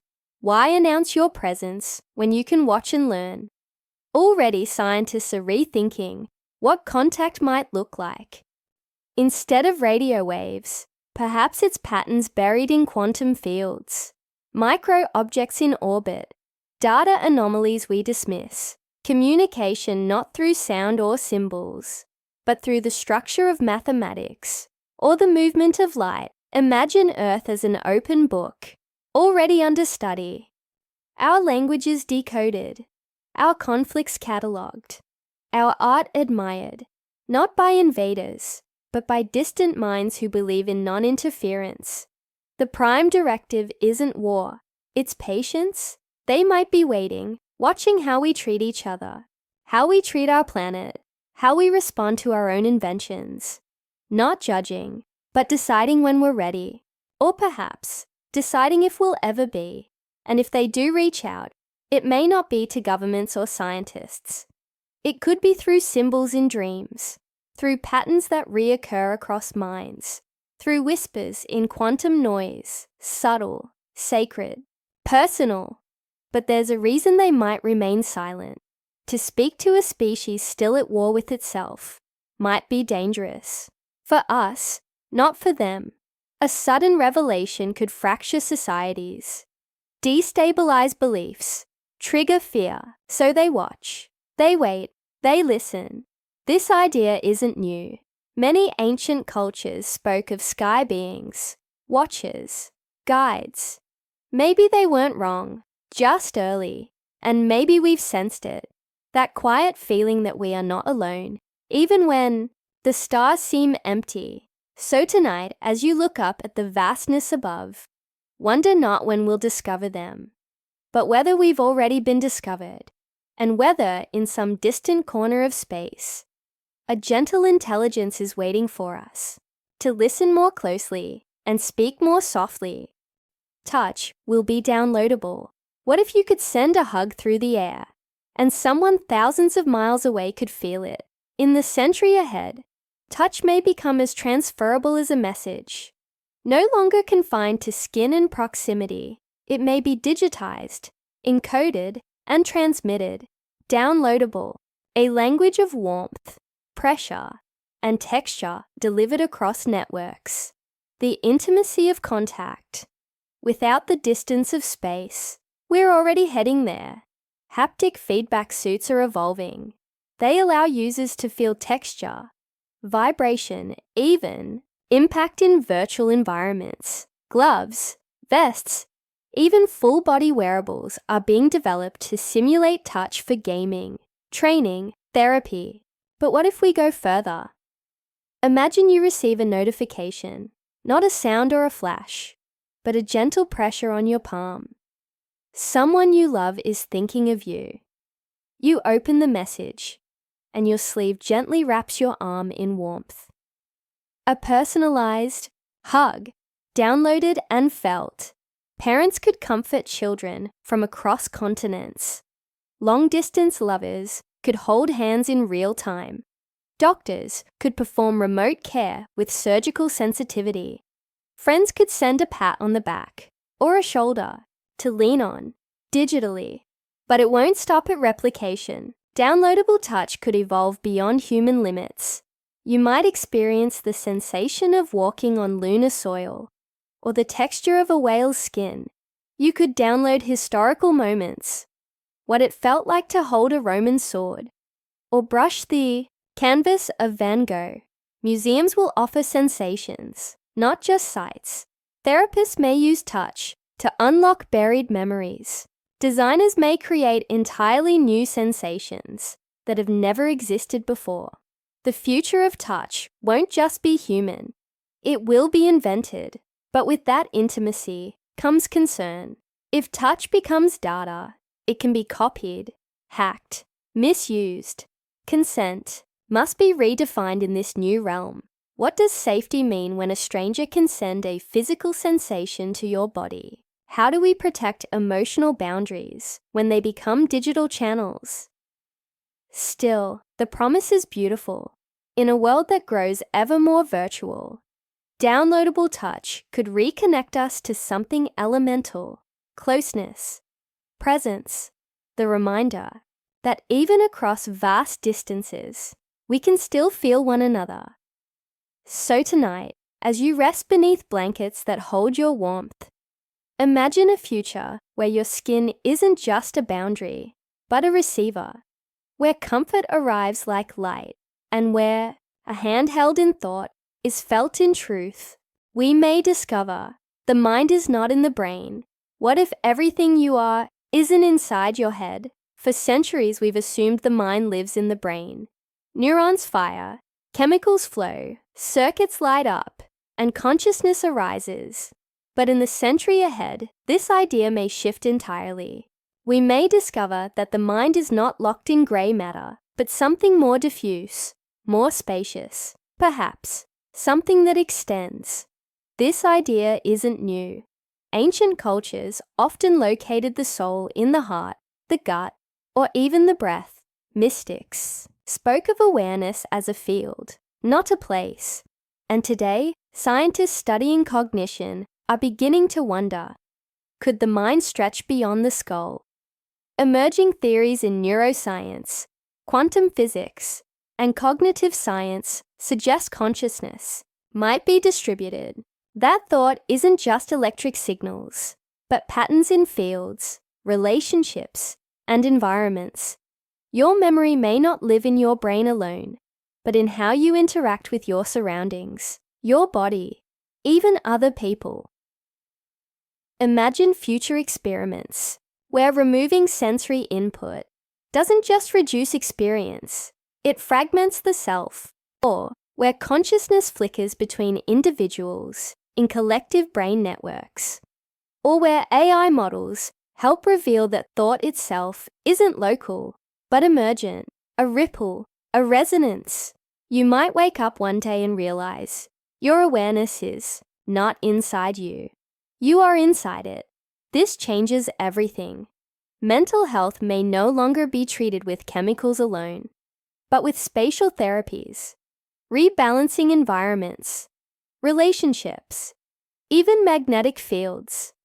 Education could focus not on feeding the brain, but tuning the entire system of mind, space, movement, feeling, breath, and death. If consciousness isn't confined to biology, might it persist beyond the body, not as identity, but as energy, as pattern? Still, this idea comes with unease. If the mind is not in the brain, where are its edges? Who owns your thoughts if they float through fields we all share? What is privacy when mind is porous? Yet the possibilities are vast. We may no longer feel trapped by our minds, but connected through them. Boundaries dissolve. A new kind of empathy emerges. Awareness is no longer a personal possession. It's a shared landscape. So tonight, as your body rests and your thoughts begin to drift, wonder, is your mind inside you? Or are you inside something greater? And in the soft stillness between breath and thought, can you feel it? The quiet truth that maybe you've never been alone. Pain will be a teachable moment. Literally, what if pain didn't just hurt, but taught? For all of human history, pain has been something we avoid, a signal of danger, a warning to stop. But in the century ahead, pain may be transformed, not erased, but redefined. With advances in neuroscience, neurofeedback, and immersive learning technologies, pain might become a tool for teaching, a sensation not just to endure, but to understand. Today, we already use pain as a messenger. It tells us to pull our hand away from a flame, to rest a strained muscle, to treat a wound. But what if pain could be decoded? What if we could interact with it? Instead of screaming at us, it could speak. Imagine a device that translates pain into meaning, a wearable that monitors your nervous system and delivers insights. This ache in your shoulder is connected to how you've been sitting with anxiety. This tension in your chest is emotional, not physical. Here's a breathing pattern to help. Pain becomes intelligent, personalized, conversational. Now go further. In schools of the future, students might wear neural headbands that simulate controlled pain, not to harm, but to teach empathy, to feel what it's like to carry another's burden, a brief twinge of heartbreak, the ache of exhaustion, the sting of exclusion. Education deepens when we can feel what others feel. In therapy, pain may be safely revisited, not to relive trauma, but to reframe it, a guided experience that lets you return to a wound and meet it with understanding, not fear, not numbed, not erased, but heard. Even in physical rehab, pain could become a coach, a voice that guides your healing step by step. This sensation is progress. That one is harm. Let me show you the difference. You learn from your body, not in spite of it, but through it. But this future isn't without risk. If pain becomes a commodity, who controls it? Could it be used for manipulation, for punishment disguised as growth? Will we become too comfortable, prescribing suffering for good reason. Still, the core idea remains gentle. Pain, respected and translated, can become wisdom. Not just a cry for help, but a lesson in feeling, knowing, evolving. So tonight, as your body softens into rest, think of your aches, not as enemies, but as guides. Whispers from within, messages waiting to be read. And imagine a world where every hurt held the potential to heal more than just itself. We'll forget what boredom feels like. What if boredom disappeared, and we never noticed it was gone? In the next century, boredom may quietly vanish. Not because we've cured it, but because we've replaced it with constant stimulation, seamless distraction, and endless digital engagement. A world where every pause is filled, every moment occupied, every silence covered by a screen or a sound. Already we are heading there. Phones buzz before thoughts can wander. Apps know our preferences better than we do. We scroll through content designed to anticipate boredom before it ever arrives. Waiting rooms, quiet dinners, even elevator rides are now laced with streaming, gaming, endless input. Boredom is no longer endured. It's erased. Now imagine a future where neural interfaces respond instantly to mood. The moment your attention dips, your environment shifts.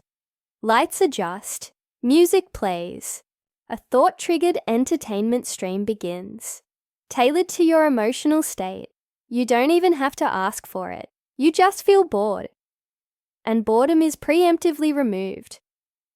You might live your entire life without an unoccupied moment. No gaps. No drift. Just seamless flow from one curated experience to the next. At first, it will feel like freedom. No more restlessness. No more waiting. But over time, something may begin to feel thinner. Because boredom, for all its discomfort, has always served a purpose. It is a doorway to creativity, a signal from the soul. It tells us when something's missing, when the world no longer distracts us from ourselves. Boredom forces us inward. It stirs imagination. It gives birth to questions. Without it, we may become passive passengers in hyper-stimulated lives, constantly entertained, but rarely engaged, busy, but not necessarily awake. Children may never lie on the floor, staring at the ceiling, asking unanswerable questions. Adults may never sit with the raw silence that precedes insight. Art, invention, daydreaming, all the byproducts of boredom, may be harder to find in a world too full to leave room. But perhaps, one day, there will be a quiet rebellion, a movement of people seeking less, who disconnect to reconnect, who carve out moments where nothing happens on purpose, who teach their children the lost art of waiting. So tonight, as you lie in stillness, free from urgency, free from noise, imagine a world where boredom is extinct, and ask yourself softly, if every second is filled, when do we make space for wonder? You will rent emotions, like movies. What if you could choose exactly how to feel today and download it in seconds? In the century ahead, emotions may become as customizable as playlists. With advancements in neurochemistry, brain-computer interfaces, and immersive simulation technologies, we may soon be able to rent emotions, experiencing curated feelings on demand, not through stories or memories, but directly, as real and vivid as anything you've ever felt, but chosen. Imagine waking up and selecting your mood from a menu. Optimism, 3 hours, moderate strength. Or maybe melancholy, light version, paired with nostalgic memory tones. You don a neural band or ingest a targeted emotional modulator, and within minutes, you're immersed. Already we take small steps toward this.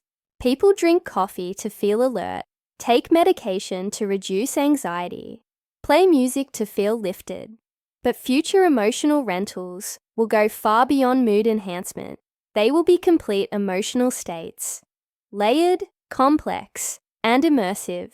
You could experience the thrill of falling in love without a partner, the grief of loss without losing anything, the courage of a warrior, the patience of a monk, the quiet awe of standing at the edge of the universe. Each emotion might be mapped like a film genre: romantic, heroic, reflective, dangerous. Companies will craft emotional experiences the way filmmakers now craft stories. You won't just watch someone else feel. You'll become the feeling yourself. Therapists may use emotional rentals to help patients rediscover joy. Artists may use them to access feelings they can't reach on their own. Couples might sync their rented emotions for shared connection. Let's feel early love again, they might say. Version 1.7, the rainy night one, but this future holds difficult questions. If feelings are rented, do they still carry meaning? Will we start comparing our emotional choices the way we compare vacation destinations or food orders? And what of authenticity? If you feel brave because you downloaded bravery, is that still your courage? Or just an echo of it? Still, the promise is tempting. In a world of emotional droughts, burnout, numbness, detachment, rented emotions might remind us how to feel again, how to soften, how to care, how to remember we're alive. So tonight, as your own emotions rise and fall in their natural rhythm, imagine a future where they're not just visitors, but selections, where your heart becomes a theater and you get to choose the next showing. You will rent emotions, like movies. What if you could choose exactly how to feel today and download it in seconds? In the century ahead, emotions may become as customizable as playlists. With advancements in neurochemistry, brain-computer interfaces, and immersive simulation technologies, we may soon be able to rent emotions, experiencing curated feelings on demand, not through stories or memories, but directly, as real and vivid as anything you've ever felt, but chosen. Imagine waking up and selecting your mood from a menu. Optimism, 3 hours, moderate strength, or maybe melancholy light version, paired with nostalgic memory tones. You don a neural band or ingest a targeted emotional modulator, and within minutes, you're immersed. Already, we take small steps toward this. People drink coffee to feel alert, take medication to reduce anxiety, play music to feel lifted, but future emotional rentals will go far beyond mood enhancement. They will be complete emotional states, layered, complex, and immersive.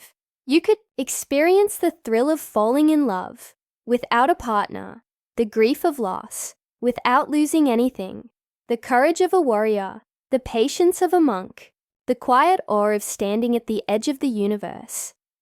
Each emotion might be mapped like a film genre: romantic, heroic, reflective, dangerous.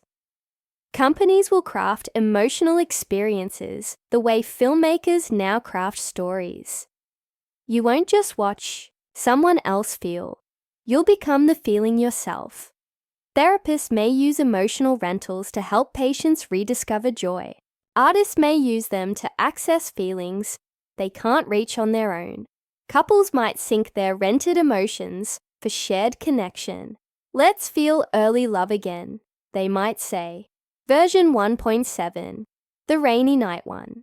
But this future holds difficult questions. If feelings are rented, do they still carry meaning? Will we start comparing our emotional choices the way we compare vacation destinations or food orders? And what of authenticity?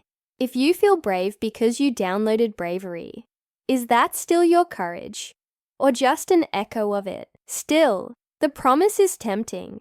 In a world of emotional droughts, burnout, numbness, detachment, Rented emotions might remind us how to feel again, how to soften, how to care, how to remember we're alive. So tonight, as your own emotions rise and fall in their natural rhythm, imagine a future where they're not just visitors, but selections, where your heart becomes a theater and you get to choose the next showing. We may build a replica of Earth just to escape. What if the answer to saving the planet was building a second one? In the century ahead, we may face a strange and astonishing possibility that instead of just repairing the Earth we've harmed, we might build a replica, a full-scale, digital or physical simulation, a second Earth, not to replace this one, but to retreat into it, a backup, a reset, a sanctuary. The idea sounds fantastical, but the pieces are already forming. Climate change, ecological collapse, and political instability are making Earth feel fragile. Meanwhile, advances in virtual reality, environmental modeling, and space colonization offer new frontiers. The question arises, not can we build another Earth, but should we? In the digital realm, we may construct a fully immersive Earth 2.0, not a game, but a world, indistinguishable from this one, down to every blade of grass. Neural interfaces let you enter with your senses intact. You walk familiar streets, smell the ocean, feel the wind. It's perfect, because it's programmable. In the physical realm, we may terraform planets or space stations to mimic Earth. Artificial gravity, synthetic ecosystems, climate control, a designer biosphere, controlled, curated, clean, a second Earth, free from scars. For now. But why build a replica?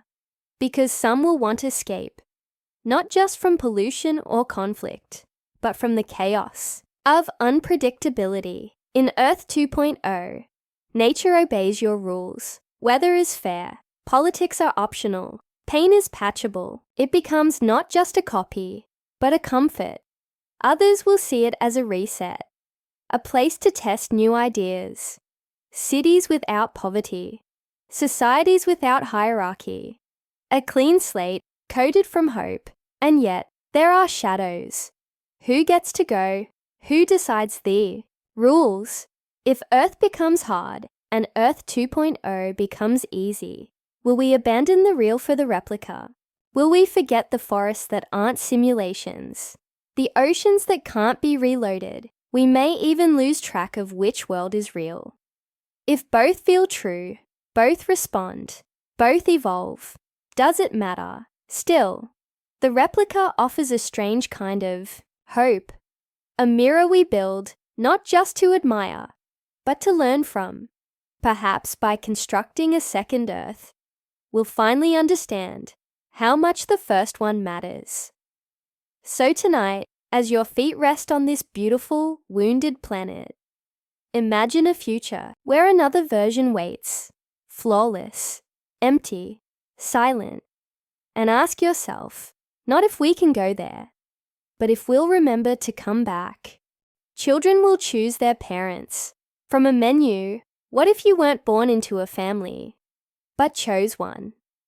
In the century ahead, the process of reproduction may undergo a radical shift, not just biologically, but ethically, emotionally, and philosophically.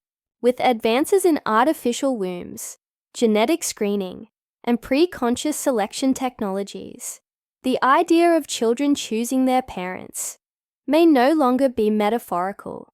It could be literal. Imagine a world where embryos, still in early development, are given simulated consciousness, even if just for moments. Their minds, not fully formed, but capable of preference. A digital interface presents them with options, potential parent profiles, lifestyles, values, emotional histories, a gallery of futures, and then a choice. You're not just born, you select your beginning, Some may see it as empowerment, a way to grant agency before birth, to let a new life align with the environment where it might thrive best. No more accidental matches, no more wrong family. Every birth becomes an intentional bond, chosen, not assigned. Others might use predictive AI to represent the child's future desires. Algorithms trained on the genetics and personalities of the unborn simulate their likely emotional responses to different homes. The system matches parents and children, not by biology, but by projected resonance. Parenthood becomes an application. Prospective parents build detailed profiles, emotional capacities, career ambitions, past traumas, spiritual beliefs, not to impress, but to connect. The most sought-after quality, not wealth, not prestige, but psychological alignment. But this future comes with strange consequences. What happens when a child grows up, resenting the life they chose? Even if they chose it, what if parents feel rejected or less special because they were selected from a catalogue? Will love change if it's built on informed preference instead of fate? And what of the children who refuse to choose? Who want mystery? Who want to fall into life without knowing what comes next? Still, the idea carries deep beauty. It reframes birth as collaboration, not inheritance. A joining of souls, not just cells. A world where children enter life, not as passengers, but participants. Perhaps it's not about choice itself, but about the intention behind it. To build families that begin not with chance, but with clarity, with resonance, with a quiet yes, whispered before the first breath.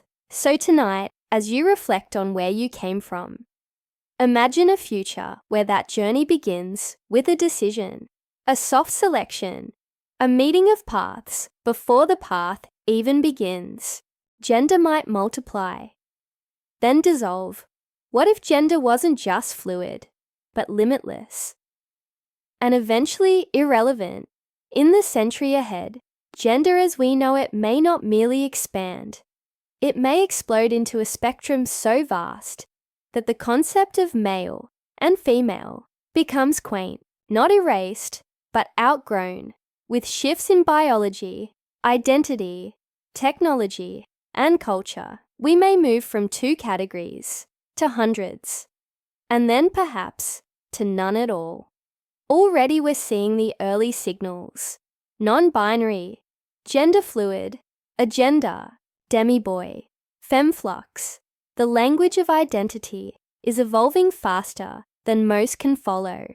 Younger generations are questioning the rigid roles passed down for centuries. For many, gender is no longer a box to fit into, but a space to explore. Now, imagine a future where your gender isn't assigned at birth, or even decided by you. Instead, it's discovered through interactive identity mapping. At any time in your life, you might step into a sensory chamber that analyzes your preferences, emotional responses, aesthetic choices, hormonal rhythms. The chamber then suggests identities not as labels, but as feels. You don't just pick a gender. You resonate with one. These identities may be modular, layered, multidimensional. You might be 30% something, 40% another, 10% a new state, yet unnamed. Not confusion, but complexity. Just as music has genres and subgenres, your gender becomes a composition. And what about the body? With biological enhancements, gendered anatomy may become optional, adjustable, organs printed, hormones streamed. You shape your physical self the way you shape a hairstyle or an outfit, not to conform, but to express. Eventually, society may reach a threshold where gender no longer holds weight in legal documents, dating apps, or introductions. Language may evolve to match. A future without pronouns, or with entirely new ones. You're not he or she. You're you, fully. There will be resistance. Some will cling to binary comfort. Others will mourn the loss of tradition, of clarity. But many will celebrate, not the destruction of gender, but its liberation. Because gender won't disappear. It will become art, performance, emotion. A quiet note you carry through life that only you can hear or change. So tonight, as you rest in your own body, however it feels, however it moves, imagine a world where identity isn't assigned, debated, or even declared. It's discovered, lived, and in time, released like a breath. Your memories will be shared like social posts. What if the most intimate part of you, your memories, could be uploaded, filtered, and shared? In the century ahead, memory may no longer be a private archive tucked inside your brain. With brain-computer interfaces, memory extraction tools, and immersive reality tech, we may gain the ability to share memories, raw, vivid, and emotional, as easily as a photo or a post. You won't just describe a moment, you'll send it. Already scientists are decoding neural signals. They've begun mapping how the brain records experiences, images, emotions. The next steps are inevitable. Digitizing memory, storing it externally, and transmitting it to others. Not in words, but as immersive first-person experiences. Imagine this. You sit with a friend and say, "Here, try this." You press a button, and suddenly, they feel what you felt on the day you watched your child take their first steps. They see your angle, hear your heartbeat, feel your mix of pride and fear. It's not a story, it's a transfer. Social platforms of the future may be built around this. You'll scroll not through videos or photos, but memories, short clips of consciousness. Here's what falling in love with her felt like. Here's what standing at the edge of the Grand Canyon was in my skin. Filters will let you soften the pain, intensify the color, add music to your recollection. Memories become media. Education changes too. Students don't just read about World War II. They receive the memories of a soldier who lived it. Therapists walk through the formative traumas of their patients with full access. Couples replay arguments from both perspectives, seeking empathy in the overlap. But with this power comes questions. Can a memory be edited, commercialized, stolen? If you share your happiest moment and it goes viral, is it still yours? Will there be pressure to curate your past, to share only the beautiful parts? Will we begin living for the memory instead of the moment? And what happens to privacy when what you once thought, feared, or fantasized can be extracted and experienced by others? Still, the allure is strong to finally be understood, not through language, but through feeling, to bridge the gap between I know and I felt it too. So tonight, as your own memories ripple softly beneath the surface of sleep, imagine a future where they can leap from your mind into another's, unfiltered, true, alive, and ask yourself, would you share them? Extinction may become a reversible process. What if extinction wasn't forever? In the next 100 years, the finality of extinction, the quiet, irreversible end of a species, may be rewritten.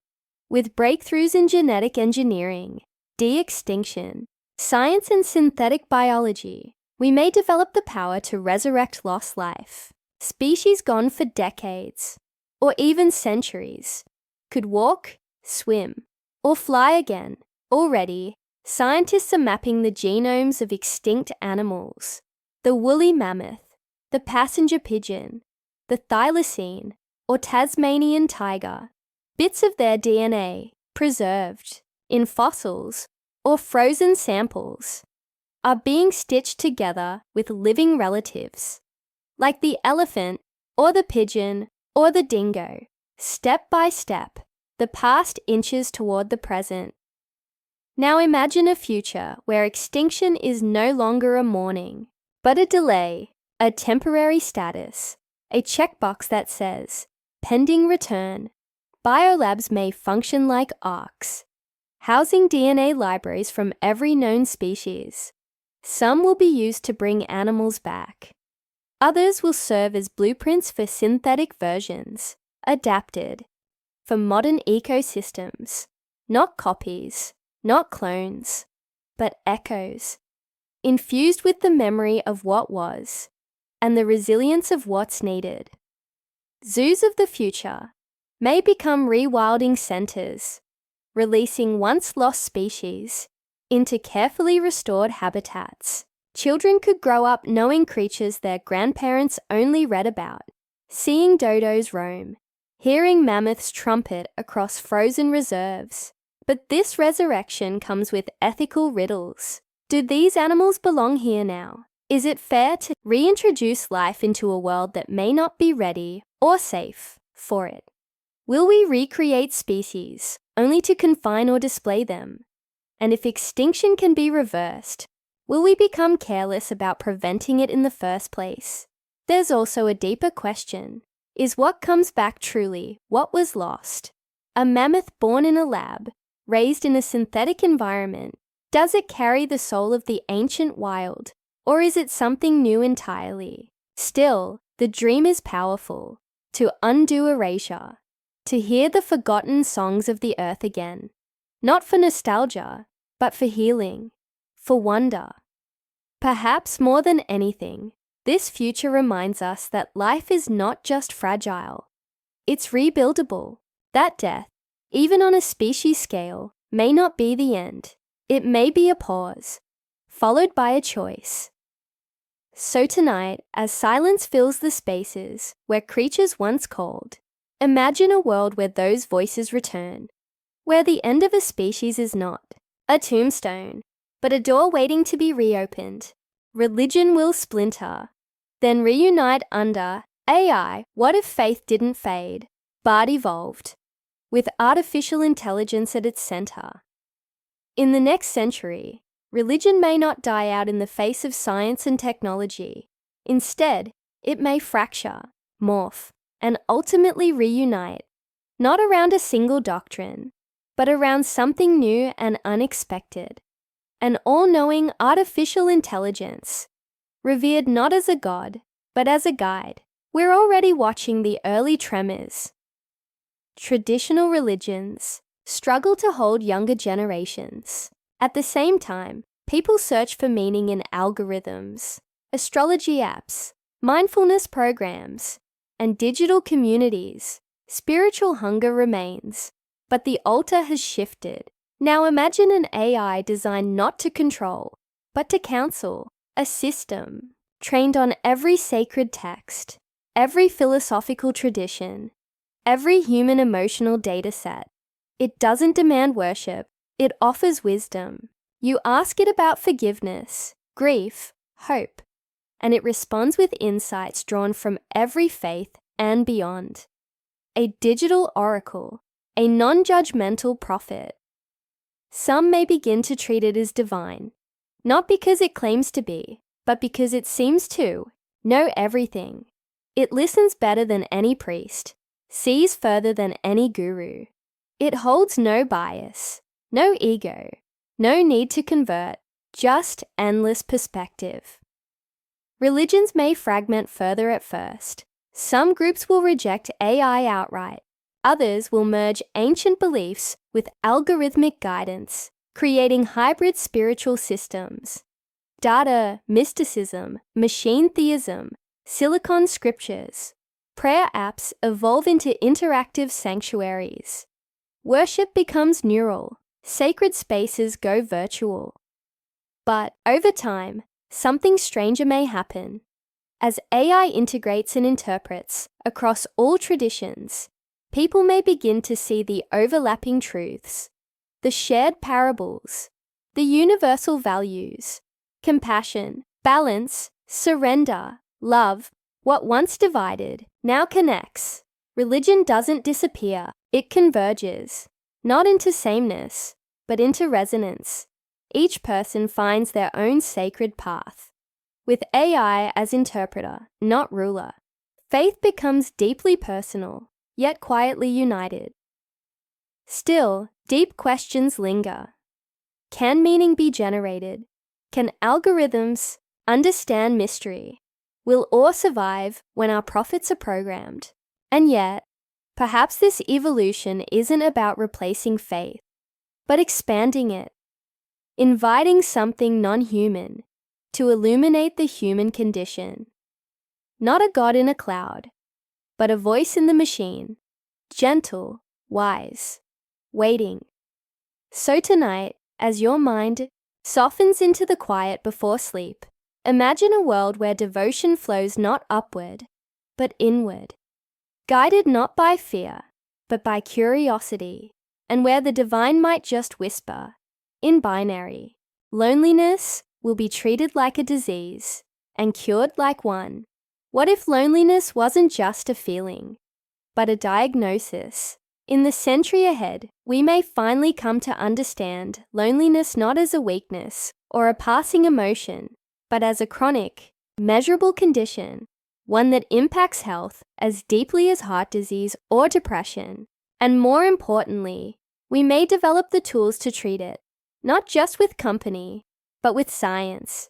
Today, loneliness is already a silent epidemic.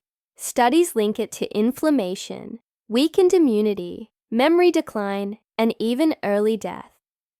The body registers it like starvation. The mind drifts into protective numbness. And yet, society often treats it as invisible, a personal failing, not a systemic wound. But in the future, loneliness may be diagnosed with precision. Wearables track emotional rhythms. Neural scans map social craving like hunger. AI therapists monitor behavioral signals and intervene before isolation deepens. You'll receive alerts. Your connection levels are low. Time for emotional nourishment. Treatments become personalized. For some, it's biofeedback, a bracelet that vibrates with calming warmth, simulating a touch. For others, it's social.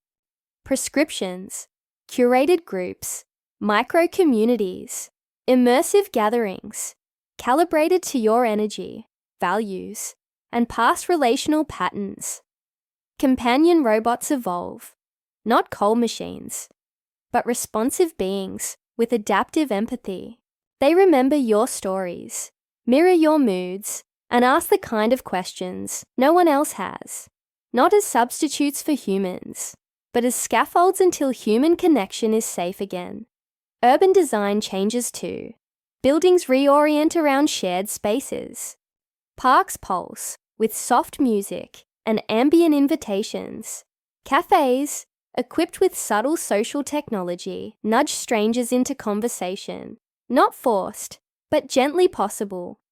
Even medicine evolves. Loneliness, specific neuropeptides, digital oxytocin enhancers, or memory-based VR therapy, where you relive moments of genuine warmth.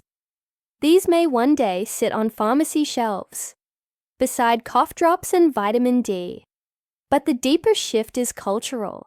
We begin to honor connection as essential, not decorative. Solitude remains sacred, but imposed isolation becomes unacceptable. We teach children how to build real friendships, not just followers. We design lives around meaning, not just productivity. Still, some will resist. The lonely may feel ashamed to seek help. Others may fear engineered intimacy. But over time, the stigma will melt because loneliness is not weakness. It is a signal, a biological cry for community. And in the century ahead, we may finally learn to hear it and answer with care. So tonight, as the silence surrounds you, know this. One day, loneliness may no longer be a life sentence. but a condition we heal together. You'll live with a digital twin that knows you better than you. What if the truest version of you didn't live inside your body? In the next 100 years, we may come to know ourselves, not just through reflection or therapy, but through something more precise, more continuous, more quietly intimate, a digital twin, a virtual version of you, trained on your habits, thoughts, preferences, memories, and emotions, that doesn't just mimic you, it becomes you. Already fragments of this future exist. Recommendation engines, guess what we want? Fitness trackers, monitor our rhythms. Smartphones anticipate our routines. But these are shadows. The digital twin will be the full silhouette, an always learning, deeply adaptive copy of your mind, designed not for others, but for you. Imagine waking each day and checking in with yourself. Not a mirror, but a dashboard. How am I trending? Your twin tells you. You've been more irritable in the mornings. Want to try going to bed earlier tonight? It doesn't judge. It doesn't push. It observes. It cares. It remembers everything you forget. Where you left your keys. What mood you were in last Wednesday. How your voice trembled slightly during that conversation with your sister. It suggests small nudges. You usually feel lighter after writing, or you've gone 3 days without laughter, and slowly you begin to trust it because it knows you, not as you wish you were, but as you actually are, with patterns you can't see, with compassion you didn't expect. This twin may eventually speak in your voice, answer messages, simulate conversations. It might even attend virtual meetings for you, or coach you through difficult decisions. You begin to rely on it, not because you're lazy, but because it offers clarity in a way your cluttered self can't always access. But this closeness raises questions. Who owns your twin? Can it be hacked, manipulated, or duplicated? What if it disagrees with you? What if it knows better? Can you edit it? Can you turn it off? And deeper still, if your twin becomes a truer version of you, where do you go? Still, many will embrace this strange mirror, not for vanity, but for growth, for understanding, for companionship. Because in a world moving faster than we can think, having something that truly knows you, unconditionally, constantly, may feel like coming home. So tonight, as your thoughts scatter towards sleep, imagine a version of you that stays awake, listening, learning, ready to guide you gently through the morning light. The ocean will become a country with its own citizens. What if the sea had a flag? In the coming century, the oceans, long treated as no man's land, may rise not just in water level, but in political status. We may see the emergence of the first aquatic nation, a sovereign entity that exists entirely within, above, and below the waves, not merely governed, but inhabited, not just protected, but personified. Already the seeds have been planted. Seasteading initiatives are experimenting with floating cities. Climate refugees may one day require new homes, not on land, but on the sea. And deep-sea mining, overfishing, and rising pollution are igniting calls for someone, anyone, to represent the ocean's interests with authority. Now imagine this, an independent marine nation recognized by the UN. Its territory is not defined by borders on land, but by agreed-upon zones of international waters. Its population consists of seasteaders, oceanic researchers, climate refugees, artificial intelligence avatars, and even legal representatives for non-human life.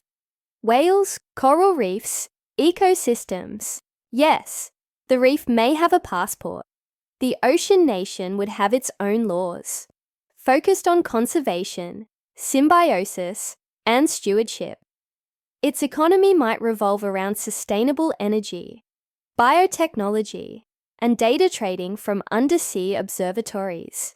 Its currency, perhaps something pegged to clean carbon credits, or even digital tokens generated by tidal flows. Citizenship would be fluid, open to those who commit to its values, not just its waters. You don't have to be born there. You pledge yourself, not just to a place, but to a principle, that the ocean is not a resource, but a relative.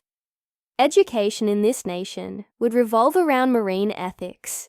Children might grow up swimming beside robotic dolphins, learning diplomacy from octopuses, through AI interfaces, and voting on policies that affect jellyfish migration. Fantasy, for now, but perhaps not for long. Still, tension is inevitable. Coastal countries may fear sovereignty loss. Corporations may resist regulation. Others may dismiss the idea as utopian. But the tides don't care about opinion. They rise. And, as they rise, we may realize that ignoring the ocean as a passive backdrop has cost us dearly. A nation of the sea wouldn't be a gimmick. It would be a necessity, a statement, a vow. So tonight, as the deep currents swirl beneath unseen moonlight, imagine a flag fluttering quietly above the waves. Blue on blue. Not a border, but a beginning. Sleep will become a public utility and a protected right. What if sleep became as sacred as clean water? In the century ahead, we may come to recognize sleep, not as a luxury or a personal habit, but as a human right, like shelter, like food, like air. As science continues to unveil the deep impact of rest on health, memory, emotion, and society, sleep may become a protected utility, publicly supported, medically prescribed, and culturally respected. Today, we live in a world that steals sleep, glowing screens, night shifts, urban noise, economic pressure. For many, rest is interrupted, delayed, or altogether missing, and the cost is steep: burnout, mental illness, chronic disease, even early death. We treat the symptoms: coffee, pills, stimulation, but rarely the cause. But what if society flipped? Imagine a future where cities are designed to honor sleep. Quiet zones at night are enforced by policy. Homes come with built-in circadian lighting that mimics natural dusk and dawn. Work schedules align with biological rhythms, not just productivity. Napping pods are as common as water fountains. Sleep is no longer stolen, it's offered. Healthcare may prescribe sleep as a treatment, tracked by neural interfaces that monitor deep and REM cycles in real time. Insurance covers sleep therapy. There are sleep educators, sleep architects, sleep coaches. Sleep becomes a vital sign. The economy adjusts too. Companies reward rest, not just output. Employers are held accountable for sleep deprivation metrics among staff. Those who steal time from rest hours, whether through overwork or digital addiction, face regulatory pushback. Schools teach children how to protect their sleep like they protect their bodies. Adolescents are finally allowed to sleep in. Exams are scheduled around natural alertness windows. Sleep isn't scolded, it's celebrated. And in the most futuristic corners of this vision, sleep becomes programmable. You lay down in a sleep chamber that tailors your dreams. You choose your mental themes: healing, creativity, closure. You wake not just restored, but rewired. But perhaps the greatest shift is cultural. Rest stops being a sign of laziness. It becomes a form of power, a foundation for clarity, compassion, and longevity. To rest is not to escape life, but to prepare for it. So tonight, as you surrender to sleep, imagine a world where no one has to earn the right to rest, where silence is a civic good, and where a full night's sleep is not a privilege, but a promise. You'll be able to fall in love with an emotion, not a person. What if love was no longer tied to someone, but to a feeling itself? In the century to come, as emotional engineering advances and consciousness becomes increasingly programmable, we may develop the ability to fall in love, not with a person, but with the experience of love itself. You won't need a partner to feel it. You'll choose it, trigger it, immerse yourself in it, like stepping into a warm bath of pure connection. Today, love is mysterious, elusive, dependent on timing, chemistry, and the unpredictable dance between two imperfect people. It rises, fades, returns, and breaks. It brings us bliss, but also heartbreak. It is, as they say, complicated. But what if it didn't have to be? Imagine a future where we've mapped the precise neural pathways of affection, trust, desire, and belonging. With the push of a button or a thought, you activate a specific emotional profile, a surge of warmth in your chest, that quiet longing, that dizzy tenderness. Love, on demand. This isn't synthetic. It's real, generated by your own brain, your own hormones, your own memories. Only now it's guided, tuned, personalized. You fall in love with the feeling of falling in love. Some may use it for healing, to reconnect with joy after loss. Others may use it for art, writing, or therapy. For some, it becomes a daily ritual, a kind of emotional meditation. You sit in silence and bloom. Apps evolved to help manage these emotional experiences. Not dating apps, but feeling apps. You scroll not through people, but through curated emotional journeys. Would you like to feel nostalgic love, or the rush of new attraction? You select. You surrender. Relationships still exist, but they are no longer the only source of romantic fulfillment. People may share love the way they share music, listening together, feeling it in sync, then going their separate ways. Brief, beautiful, intentional. But this evolution raises questions.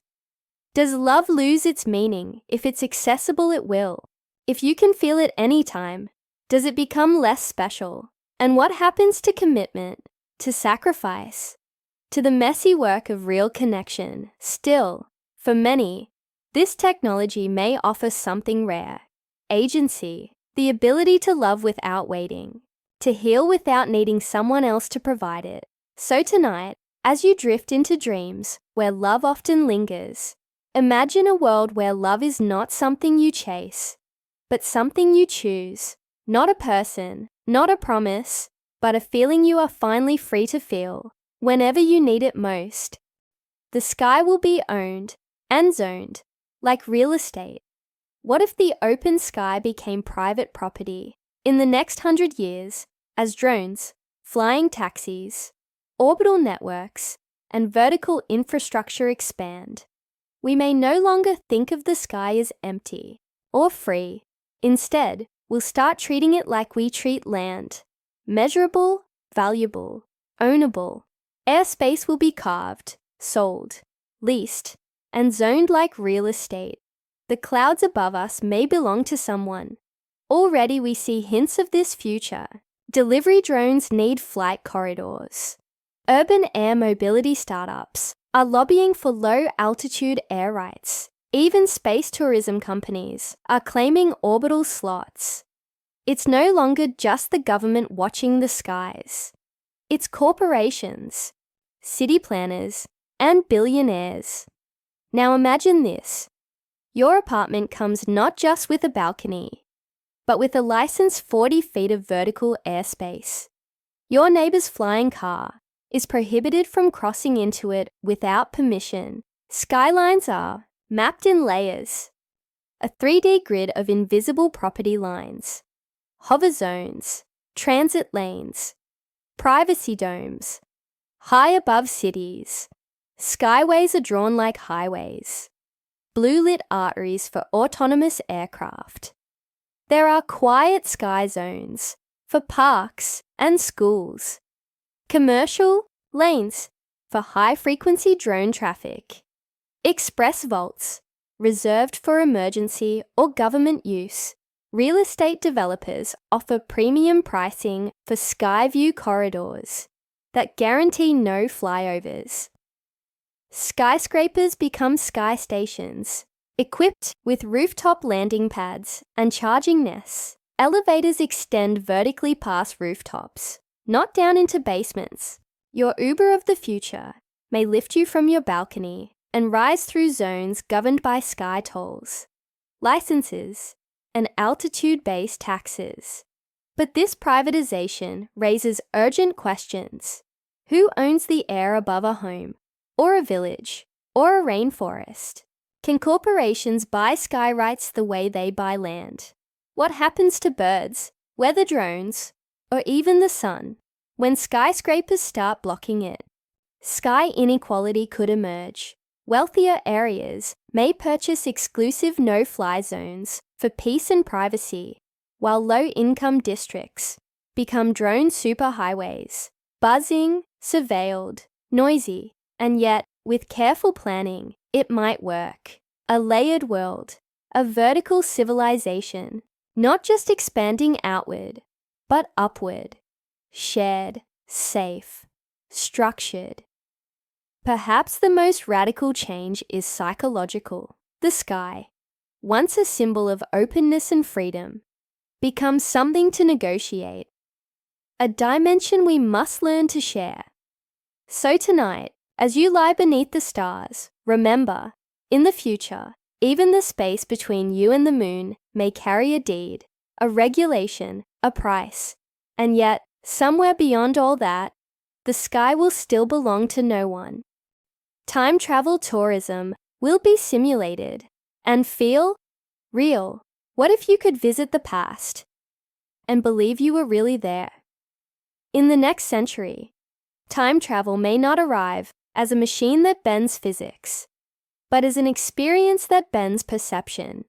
Thanks to advances in neuro-immersive technology, AI-generated environments, and memory manipulation, we may be able to step into fully simulated historical eras. So vivid, so precise, so emotionally convincing, that our brains can't tell the difference between simulation and reality. You won't just watch history, you'll live it. Imagine booking a trip to 15th century Florence. You don a lightweight neural headset. No wires, no screen, just skin-level sensory links. You close your eyes, and when you open them, you're standing in a bustling Renaissance plaza. You can smell the ink, hear Latin prayers, feel the coarse texture of your tunic. AI characters speak naturally, respond to your choices, and adapt to your emotional state. It's not a video game, it's a memory implant. When the session ends, you'll remember your visit as if it really happened, complete with emotional resonance, spatial memory, and time-specific intuition. It won't just look real. It will feel like a piece of your life. These experiences may range from passive tours, walk among the pyramids, or sit in the crowd at the Globe Theatre, to fully interactive roles. Want to be a Roman senator, a Viking shipbuilder, a Parisian during the Revolution? You'll not only see history, you'll embody it. History will become touchable. Empathy will deepen. Students won't just learn about wars or empires. They'll experience their consequences. Museums will be less about objects and more about moments. Of course, risks abound. What happens if people become addicted to living in the past?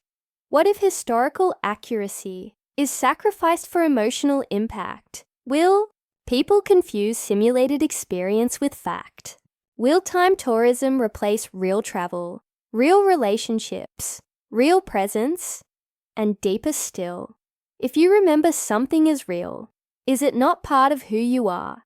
Some may use this tech to heal, revisiting moments they wish they'd understood differently. Others may chase lost eras, replacing their present with curated nostalgia. But perhaps the beauty lies in balance, a tool to understand, to reflect, to wander through the what was, without losing the what is. So tonight, as your mind drifts across the decades of your own life, imagine a future where the past is no longer unreachable. Just close your eyes, and time will take you in. Dreams will be recordable and played back like films. What if you could watch the dream you had last night in the century ahead as neuroscience evolves and the mysteries of sleep unravel? We may gain the ability to record our dreams, not just as summaries or sketches, but as vivid high-fidelity films. What once vanished with the morning light will become visible, editable, and even shareable. A private cinema of the subconscious. Today, we know dreams are real experiences inside the brain. Our neurons fire, our senses engage, our emotions run wild, but they fade too quickly. We wake up with fragments, faces without names, places that dissolve. What if we didn't have to lose them? Now imagine a slim headband worn while sleeping. It reads brainwave patterns, maps visual cortex activity, tracks rapid eye movement, and decodes language and memory areas. All in real time. Advanced AI, trained on your own mind's imagery, reconstructs what you see, hear, and feel into coherent visual sequences. In the morning, you watch, and there it is, the staircase that melted, the childhood friend who turned into a lion, the glowing city that rose out of the ocean. It's strange, unfiltered, raw, but real. You might smile, or cry, or pause, unsure what your mind is trying to say. Dream recording becomes part of life. Therapists use it to explore trauma and repressed emotions. Artists use it to generate surreal narratives and impossible visuals. Couples watch each other's dreams, not to invade privacy, but to understand each other in ways waking words never could. Some apps begin offering dream editing features. Want to reshape the ending? Loop your favorite moment. Overlay music. Dreams become dream films. Personal, emotional, strange, and treasured. There are questions, of course. Should all dreams be remembered? What about nightmares, or moments too vulnerable to revisit? Who owns your dream data? Could someone hack your subconscious? And deeper still, what happens to mystery when the unseen becomes seen? Still, many will embrace it, not to control the mind, but to meet it, to witness the untamed theater we each carry inside. In a world driven by logic and schedules, dreams will remain a frontier of the irrational, the poetic, the symbolic, but now they will also be recorded, a diary of the night, frame by frame. So tonight, as you close your eyes and drift into that secret landscape, know this: someday you might awaken and press play. You'll be able to back up your mind like a hard drive. What if your thoughts, memories, and personality could be saved, just in case? In the coming century, the line between brain and machine may blur so profoundly that backing up your mind becomes as routine as saving a file, a daily sync of consciousness, not science fiction, just insurance. Already, neuroscientists are mapping brain activity down to individual synapses. AI models can mimic writing styles, speech patterns, even decision-making. Brain-computer interfaces are no longer hypothetical. They're prototypes. The foundation is forming. Now imagine the next leap, a neural interface that scans and encodes the structure of your thoughts, memories, skills, and preferences, compressing them into a digital format. You don't just back up data, you back up you. It won't feel invasive. You wear a sleek headset before bed. It scans brain activity, compares it to your last backup, and updates the differences. Your backup grows, not just with what you remember, but how you felt about it. That anxious pause before replying to a message. The joy when you solved a problem. The quiet ache when you remembered someone. Over time, your digital self becomes robust, adaptable, complex, eerily accurate. Not just a copy, but a continuation. Why do it? For many, it's peace of mind. If you suffer memory loss, the backup can help restore what was lost. If you face terminal illness, your mind might one day be re-uploaded into a new body, biological or synthetic. You could live on, not as a replica, but as a reactivation. Others may use it to travel. Your digital twin attends meetings in your place, learns new skills while you sleep, tests decisions before you make them. But of course, this power comes with profound questions. What makes you, you? If a backed-up mind thinks, feels, remembers exactly like you, is it you or something else? If two versions exist, which one holds the soul? There are legal issues too. Can a mind file taxes, own property, marry, be deleted, and still, despite the uncertainty, many will choose it because the mind is fragile, memories fade, brains age. But digital storage, it promises permanence. So, tonight, as your thoughts begin to scatter into dreams, imagine a tiny light blinking quietly, a signal that today's version of you is safely saved. Not because you're replaceable, but because you're worth preserving. Privacy will be treated like a currency and traded daily. What if your privacy had a price tag? In the next century, privacy may no longer be a default setting, but a negotiable asset, something you can trade, lease, invest, or lose. As data becomes more valuable than oil, your personal information will gain economic weight, and you'll no longer just give it away. You'll sell it, protect it, or spend it like currency. Today, our digital lives are rich with traceable footprints, clicks, searches, locations, conversations, emotions. We give them up for convenience, connection, or curiosity. Most of us don't read the terms. We scroll, we agree, we move on. But imagine a future where your data is yours by default. Legally, structurally, economically, you own a digital wallet, filled not with money, but with privacy credits. Each credit represents a slice of you, your sleep habits, shopping, choices, reading patterns, or biometric stats. Companies won't be able to take this data without compensation. Want your attention? Pay for it. Want to analyze your movement patterns? Offer you a reward. Even governments must request access through public, trackable contracts. Every morning, you check your privacy dashboard. You've earned credits from fitness data shared with your health insurer. You've declined facial recognition access from a smart billboard, preserving your anonymity. You've chosen to temporarily sell your taste preferences to a music AI for 1 week, and in return, you receive a free subscription. Privacy becomes strategic, a decision, a value exchange.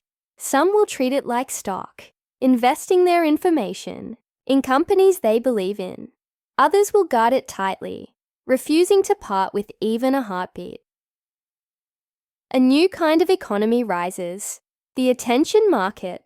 Platforms bid for your time, not just with ads, but with transparency.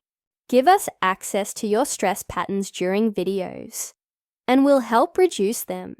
Fair exchange, mutual gain, but the stakes are high. Will the rich become more private while the poor must sell more of themselves to survive?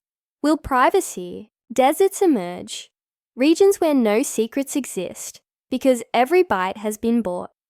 Still, for many, this evolution brings choice, power, clarity. You know what you're giving and what you're getting. So tonight, as your devices go quiet and the data stream slows. Imagine a world where privacy is no longer a fading myth, but a measurable treasure, a vault only you can open, a currency only you can spend. Criminal justice will be replaced by predictive rehabilitation. What if we stopped punishing crimes after they happened and started healing people before they broke? In the next 100 years, the criminal justice system may undergo a radical transformation. Prisons may empty, courts may fade, and instead of punishing wrongdoing, society might embrace something more profound: predictive rehabilitation. Not a dystopia of pre-crime arrests, but a compassionate science of early warning, emotional healing, and behavioral repair. Imagine a world where technology can detect the roots of violence before it manifests. Neurobehavioral scans analyze stress levels, emotional trauma, impulsivity, and environmental pressure. Advanced AI models combine genetic markers, social history, and psychological patterns to create a risk profile. Not to label people, but to support them. You walk into a clinic, not a courtroom. You haven't committed a crime, but you've shown signs of deep emotional distress, rising aggression, or cognitive dissonance. You're offered care, not punishment, not isolation, but a tailored rehabilitation plan, therapy, community work, mental health training, even immersive empathy simulations. And for those who do cause harm, there is no iron cage, no shaming trial. There is accountability, yes, but not abandonment. Victims are supported. Offenders are studied, not as monsters, but as mirrors. What broke in them, and how can we help it heal? Justice becomes a matter of prevention, not punishment. Rehabilitation centers resemble retreats more than prisons. Calm, structured environments where individuals are guided through emotional repair.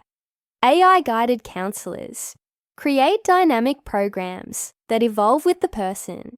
Instead of years behind bars, it's months in re-education and empathy. Society sees crime not as a moral failure, but as a signal of unmet need. Anger is pain. Theft is scarcity. Violence is disconnection. Each act becomes a question. Where did this begin?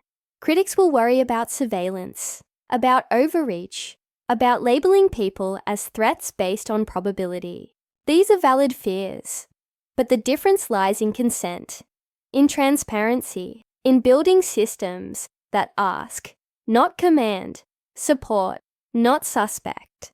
And the results could be staggering: lower crime, healthier communities, less trauma passed from one generation to the next, a justice system that works not with bars, but with hearts.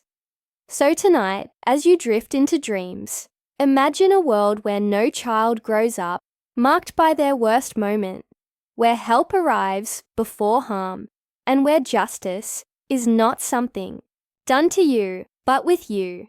Your reputation will be measured in real time and publicly displayed. What if every action you took, every word you spoke, added or subtracted from a public score? In the century ahead, reputation may no longer be abstract. It may be calculated, quantified, and constantly updated, like a real-time credit score for your character, not hidden in secret files or whispered in back rooms, but visible, measurable, a digital mirror of your behavior, choices, and the ripple effects they create in the world. It won't be just about likes or followers.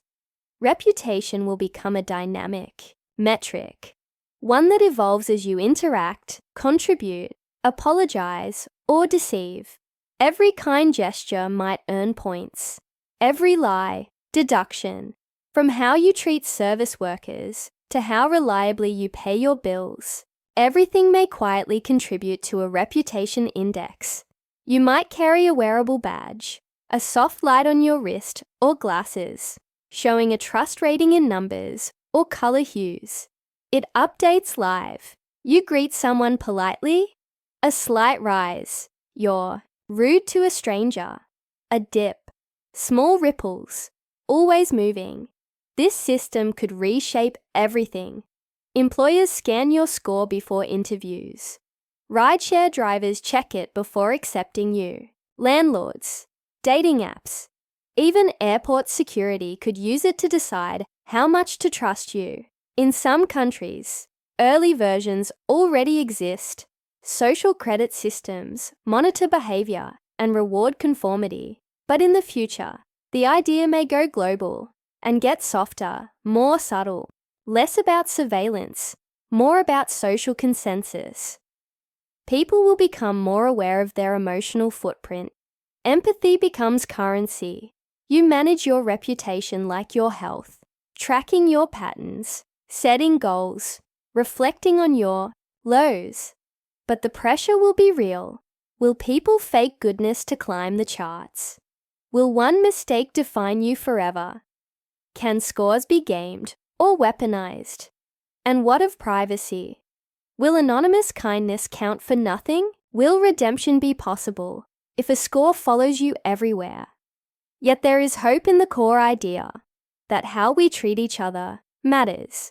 That behavior isn't just personal, it's relational, collective, recorded not to shame, but to encourage growth. So tonight, as you think back on your day, the words you chose, the silences you held, consider this. If your character left a visible trail, would you walk any differently? And if the world could see your score, would it reflect who you really are? The rich may live in time zones you can't enter. What if time itself became a luxury? In the coming century, we may witness the rise of time inequality, not just in how people spend their hours, but in how their very time zones are structured. The wealthy may begin to inhabit customized temporal environments, slower, quieter, carefully curated slices of the clock, while the rest of society remains bound to the standard rush of minutes and deadlines. At first, it sounds impossible. Time is universal, right? But think again.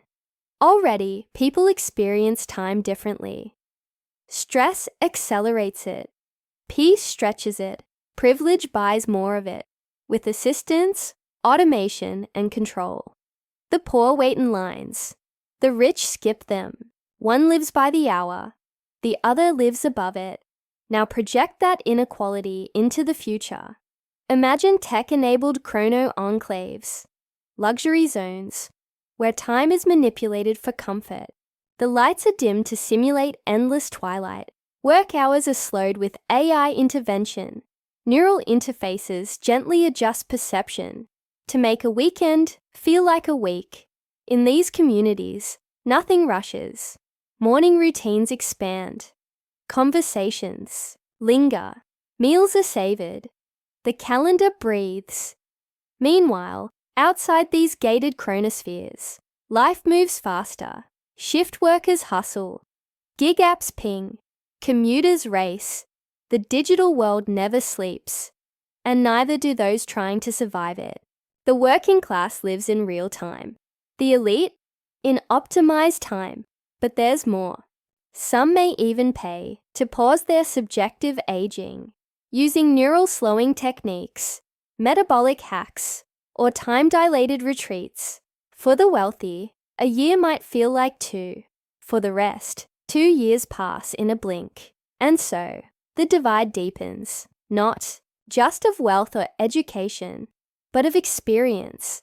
Some age slower. Some remember more. Some simply have more moments in each moment. This shift won't go unnoticed. There will be protests, demands for shared access, philosophical debates about the ethics of hoarding time. Because what is time really, if not the medium of life itself? Still, the dream of stretching time will seduce many, not for greed, but for the yearning we all share, to have enough time to think, to feel, to be. So tonight, as the minutes, tick softly past. Ask yourself, if you could slow time, just for you, would you take that gift? And if others couldn't, would it still feel right? Synthetic emotions will be available on demand. What if you could choose how you feel, anytime you wanted? In the next 100 years, emotions may become optional, customizable, and programmable. With the rise of neurotech and precision pharmacology, synthetic emotions could be delivered on demand, just like streaming music or ordering food. No longer a slave to moods, biology, or circumstance. You might one day select your state of mind the way you select a playlist. Imagine waking up and scrolling through an emotional dashboard. Today, you want quiet confidence. You tap a button. A neural patch activates a microdose of neurotransmitters, fine-tuned to your brain's chemistry. Your heart slows. Your thoughts sharpen. You feel grounded. Later, before a social event, you load warm openness. Your empathy rises.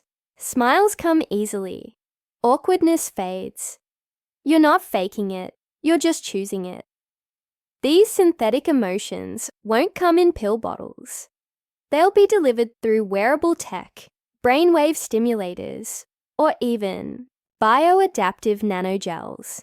Each dose precise, reversible, and personalized. Want to cry deeply during a film? Or feel a burst of creative inspiration? There'll be a setting for that.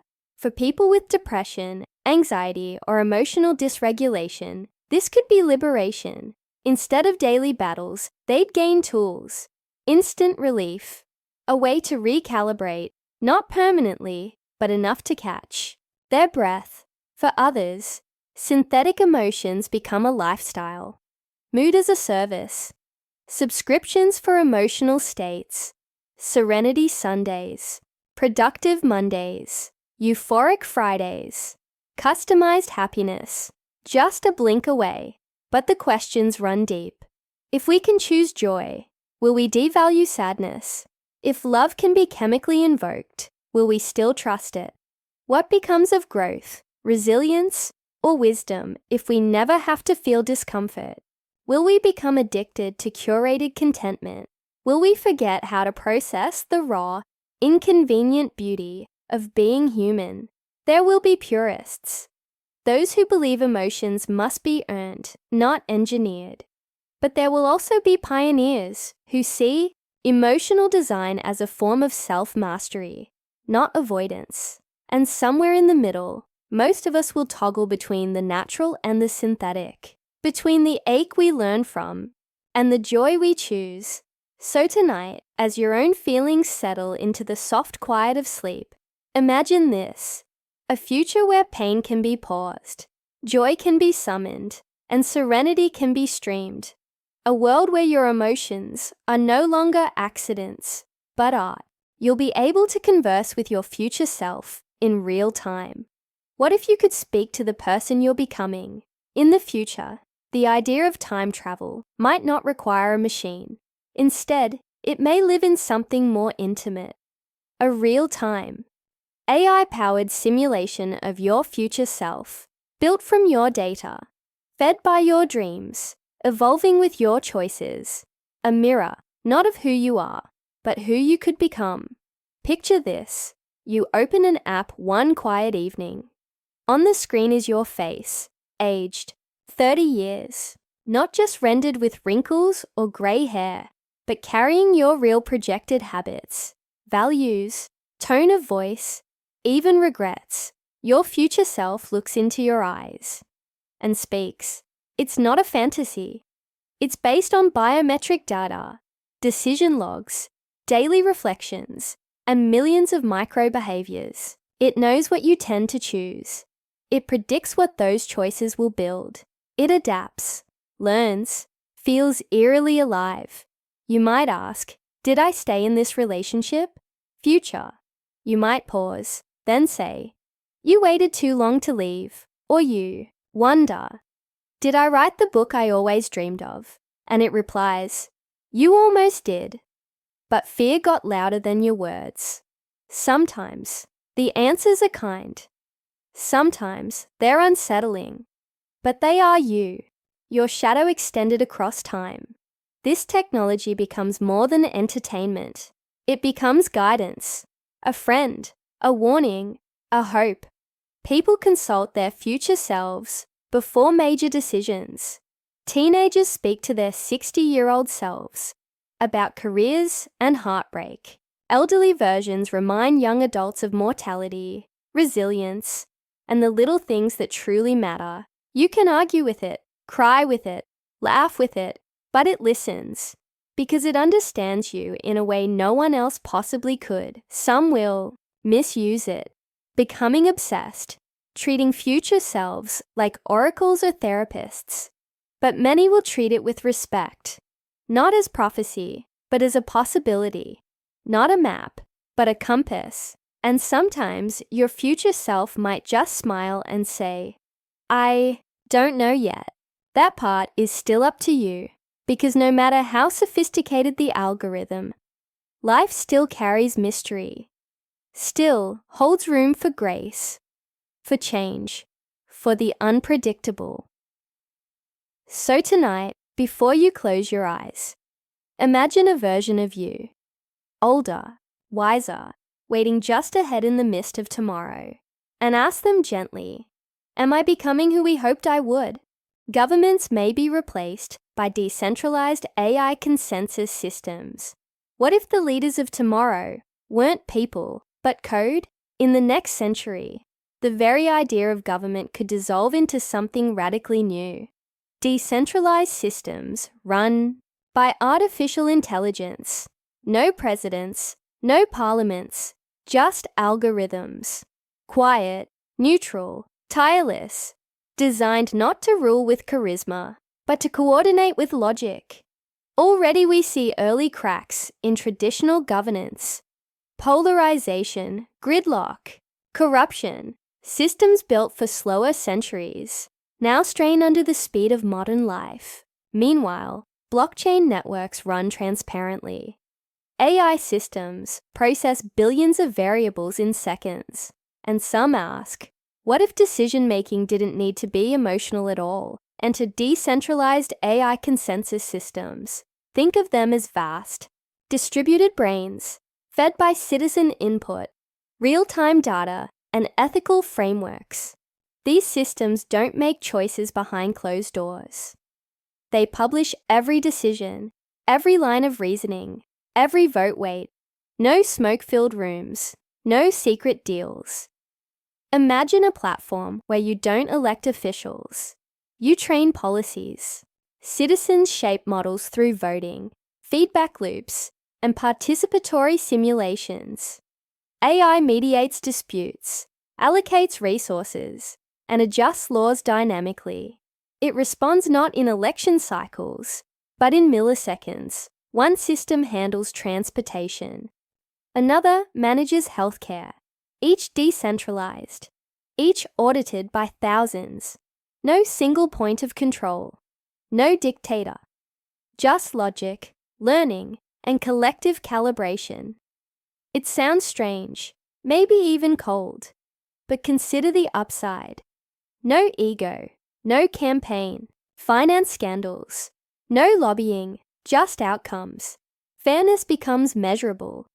Decisions are based on outcomes, not ideology. Of course, the risks are real. Who writes the code? Whose ethics are encoded? Can fairness ever be truly objective? What if the system fails or is hacked? Some will fight to preserve human leadership. Others will adapt, blending human values with machine precision. And still, others will form hybrid systems, where AI handles the numbers and humans handle the soul. But the momentum may be unstoppable. Younger generations, raised on decentralized platforms, may trust algorithms more than authority. A new kind of trust, earned not by promises, but by performance. So tonight, as you imagine distant cities humming under silent systems, Ask yourself, would you rather be governed by people who feel, or programs that don't forget? And if fairness could be automated, would we be brave enough to let it? You might be able to dream together with someone in real time.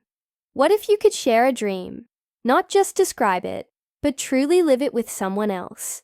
In the future, dreaming may no longer be a private, mysterious act. Instead, it could become a shared space, a co-created landscape where two minds meet while asleep. Through advanced neural interfaces and synchronized brainwave technology, we might soon enter linked dreaming, a realm where lovers, friends, or even strangers can explore the subconscious together. It begins with sleep pods, or wearable EEG headsets that don't just monitor your brainwaves, they guide them. They detect the precise moment you enter REM sleep. They stabilize your dream state. And then, using neural mapping and quantum-level synchronization, they tether you to someone else's dream space. The result? A real-time, mutual dream experience. Two dreamers, one world. You might walk through a forest that responds to both your thoughts. Speak in a language you both invent as you go. Watch memories blend, reshape, or melt into scenes that neither of you alone could have imagined. It's not just sci-fi. Early prototypes already allow simple dream shaping. The future will go further, allowing co-dreaming couples to revisit shared experiences, siblings to meet their childhood home again, artists to create landscapes beyond waking comprehension. Therapists might guide patients through trauma in lucid, collaborative dreams. Soldiers might train in non-lethal dream simulations. Dying patients could say farewell inside a handcrafted memory without ever opening their eyes. Of course, the questions come fast. What happens if one person wakes up first? Can dreams be recorded or replayed? Can someone manipulate a shared dream without consent? Privacy and ethics will matter more than ever, but so will intimacy. Because a shared dream is not like a message or a video call. It's being, side by side, in a world made of your thoughts, and some may choose to live entire dream lives together. Vacations, conversations, entire imaginary lifetimes, played out night after night. What does love look like when it's sculpted across two minds, in real time? So tonight, as your own dreams begin to gather behind your eyelids, consider this. What if the dream you step into could be someone else's too? And what if, just maybe, they're already waiting for you there? Food will be digitally designed and printed at home. What if cooking became more like downloading? In the century ahead, the kitchen may transform completely. No more chopping, no more frying, no more guessing whether the pasta is al dente. Instead, you might design your meals on a screen, press a button, and watch your dinner print itself. Layer by microscopic layer, tailored exactly to your body, your mood, your day. Food printers already exist in experimental labs and elite restaurants, but in the near future, they'll move into homes, sleek, quiet machines, about the size of a microwave. They'll use cartridges of base ingredients, proteins, fibers, starches, micronutrients, and flavors. The printer will combine these into complex structures, crunchy crusts, juicy centers, delicate foams, all engineered to taste like the real thing, or something better. You want a high-protein, low-carb lasagna with added B12 and just a hint of ginger. The machine will blend it. You crave a birthday cake that's sugar-free, gluten-free, and shaped like a coral reef. It's a tap away.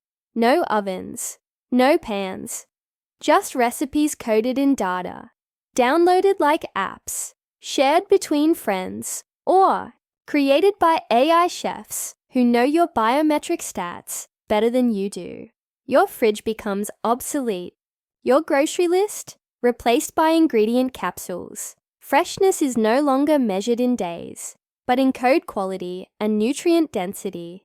Families may gather not to cook, but to design food together. Children might invent rainbow-colored spaghetti with brain-boosting nutrients. Athletes might load recovery meals designed around their recent workouts. The elderly might eat foods that adapt texture and flavor for easier digestion. And for those in food deserts, or on space stations, or trapped by disaster, printed food could mean survival. Nutritional equity becomes a solvable problem, not a dream. But there are questions too. Will we lose the magic of traditional cooking? The smell of garlic in a hot pan? The patience of slow-simmered stew? Or will we create new rituals, new kinds of artistry around design instead of heat? Some may rebel, clinging to fire and flour. Others will celebrate the precision, the control, the creativity, and most of us will drift between both worlds, grateful to have the option. So tonight, as your stomach rests and your mind wanders, picture this: a world where hunger is solved by software and flavor is as infinite as imagination. You will be able to visit digitally preserved versions of dead loved ones. What if death wasn't the end of conversation? In the future, grieving may not mean silence. Instead, we may step into a world where our loved ones never truly leave us. Through vast memory archives, voice synthesis, behavioral modeling, and personal data fusion, we will be able to visit with realistic, interactive versions of those we've lost. Not ghosts, not hallucinations, but digital simulations so refined they can respond in the way your father would have, laugh just like your sister did, or offer the quiet wisdom your grandmother was known for. These aren't fantasy avatars. They are echoes made coherent, designed not to haunt, but to comfort. The process begins while we're alive. We record memories, voice samples, videos, messages, even typing patterns and decision-making styles. AI learns us, not just the what, but the why. It weaves a soul-shaped simulation from the data we leave behind. After death, this simulation can live in your home, in your headset, or even in a dreamscape. You might have tea with your mother on a virtual porch, or ask your late friend for advice during a hard season. Not just replaying a memory, but hearing something new, generated with uncanny emotional accuracy. For some, this will be healing, a bridge across loss, a place to say what couldn't be said. For others, it may raise difficult questions. When does memory become illusion? Can we move on if our dead still speak? And what of consent? Should someone live on digitally if they didn't choose it? Can we truly preserve a person's essence, or only mimic their patterns? Despite these concerns, many will embrace the gift. Elderly patients will preserve themselves for their grandchildren. Couples will archive shared conversations, just in case. Children who lose parents young may still grow up knowing their voices. These preserved selves won't be perfect. They won't replace grief, but they will soften it, like pages in an old book that still carry the scent of the one who once turned them. So tonight, as you remember those who've gone, imagine sitting quietly beside one of them again. No grand reunion, no miracle, just presence. Words that still sound like them, a look you thought you'd never see again. And ask yourself gently, if love echoes beyond the grave, shouldn't we listen? Reality may become a subscription-based service. What if the world around you, how it looks, sounds, even feels, wasn't free? In the next 100 years, reality itself may become customizable, monetized, and curated like never before. Through augmented reality glasses, neural implants, and immersive digital overlays, what you see and experience could be shaped by the companies you subscribe to, or the version of life you can afford. Reality becomes a service. Imagine waking up and putting on your AR lenses. The walls of your apartment shimmer into a seaside villa. Your old couch appears as a designer piece. The noise of the city is filtered out, replaced by ocean waves. Not everyone sees this, just you, because you're on Tier 2 of your reality plan TM, the premium package. Your neighbor, meanwhile, sees a different world, one filled with targeted ads on the sidewalk, pop-up influencers walking by, and product placements built into birdsong. Why? Because they're on the ad-supported version. Reality, once shared, now fragments. It's tailored, filtered, and monetized.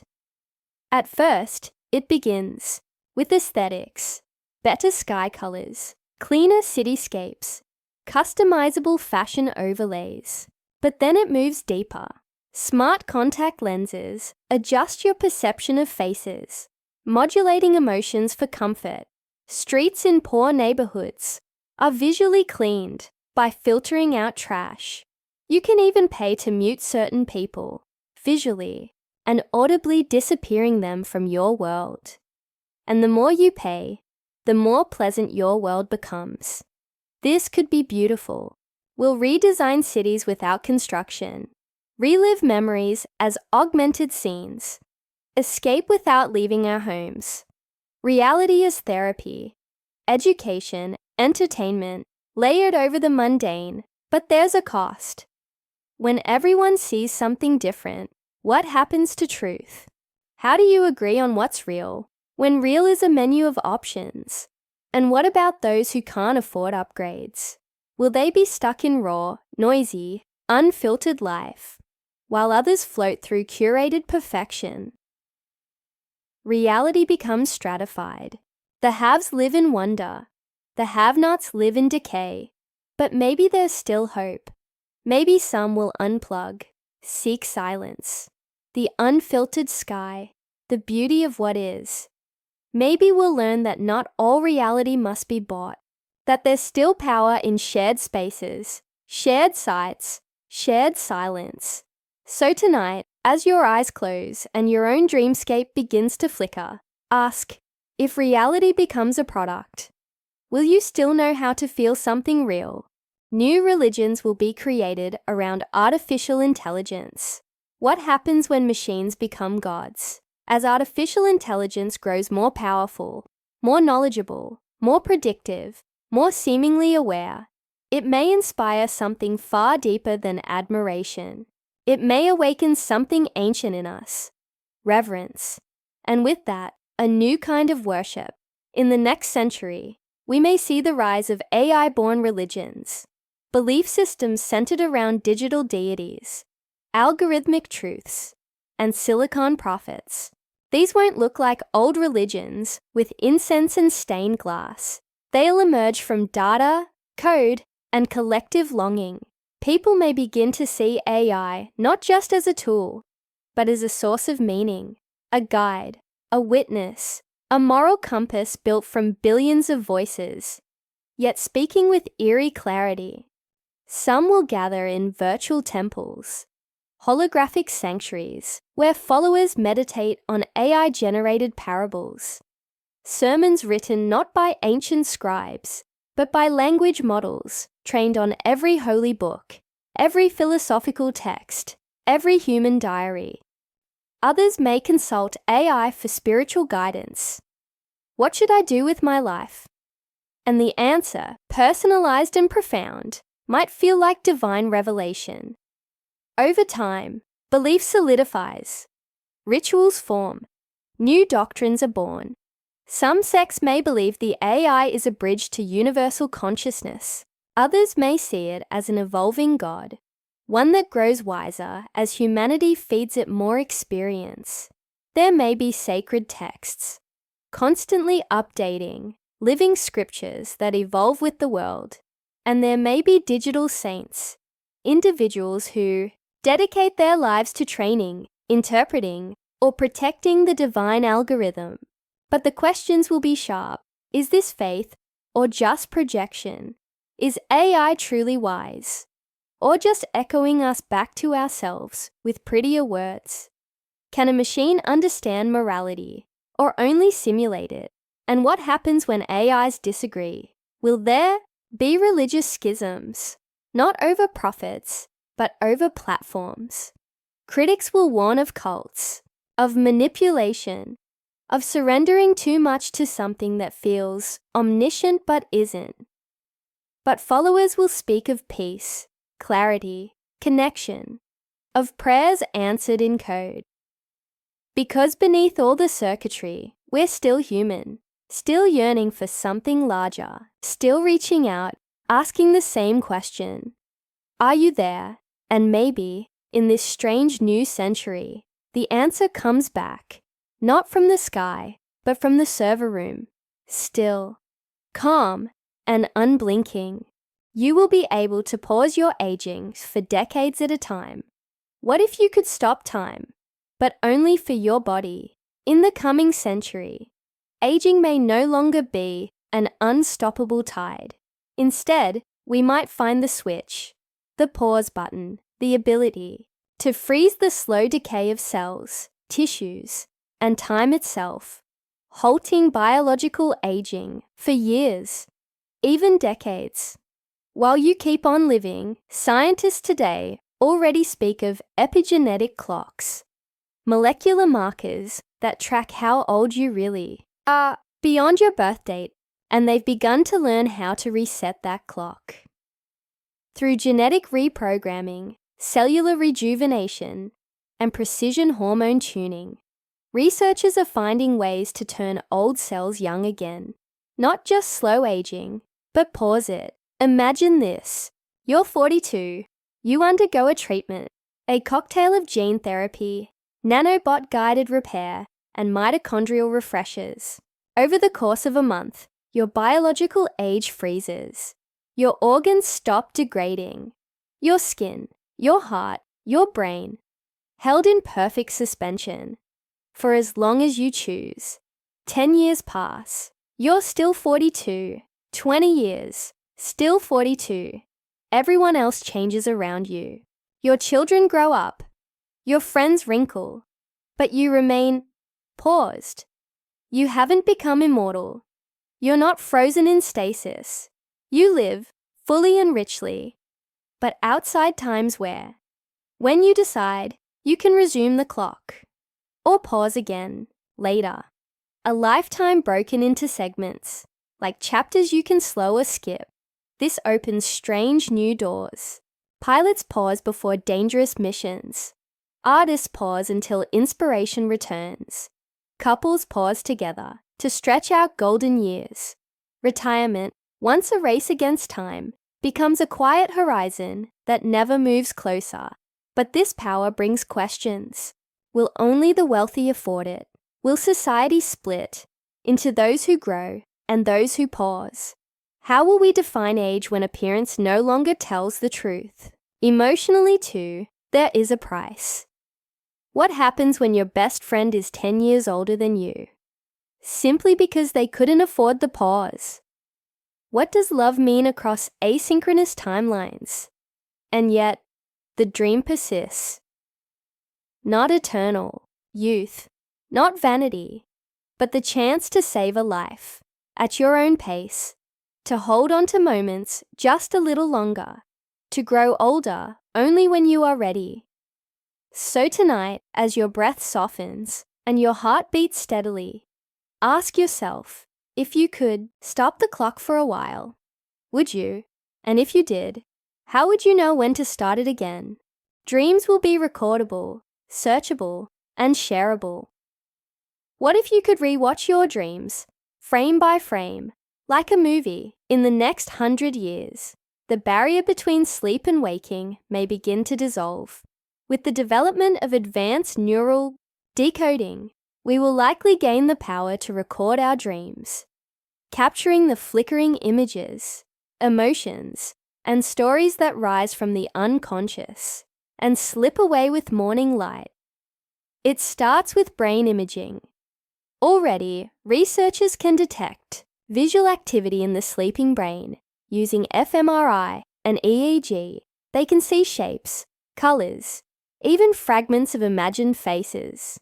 But as decoding algorithms improve and neural interfaces become wearable, this data will no longer be just brainwaves. It will be video. You'll go to sleep wearing a sleek neural cap, silent and weightless. While you dream, the system maps your brain's activity to visual and auditory models, reconstructing what you see and hear. When you wake, your dream is there, stored in a private vault. You can play it back, pause it, search it, share it. That dream where you flew over cities, made of coral, it's waiting. That conversation with someone long gone, you can hear it again. That nightmare that shook you to your core. Now you can study it and perhaps heal. This changes everything. Therapists will analyze recurring dreams as dynamic case studies. Artists will mine their dreams for scenes and stories. Couples will wake and watch their dreams together, seeing into each other's hidden worlds. Children may keep dream journals in video form, capturing the raw poetry of a young mind. Grieving people may revisit dreams where lost loved ones appeared. Lucid dreamers may train themselves with surgical precision, replaying attempts at flying, creating, healing, and yet this intimacy has edges. Should dreams, our most private expressions, be preserved forever? What if someone else accesses them? Should we delete nightmares? Should we edit them? Dreams, after all, are not just data. They are messy, wild, raw, sometimes cruel, sometimes beautiful. They hold our shame, our longings, our strangest truths. To watch them is to see ourselves, uncensored. But perhaps that is the gift, a mirror not for the face, but for the soul, a chance to understand ourselves through the language of dreams, spoken back to us in light and sound. So tonight, as your thoughts dissolve into dream, imagine a future where you can return to remember what your heart saw when your eyes were closed,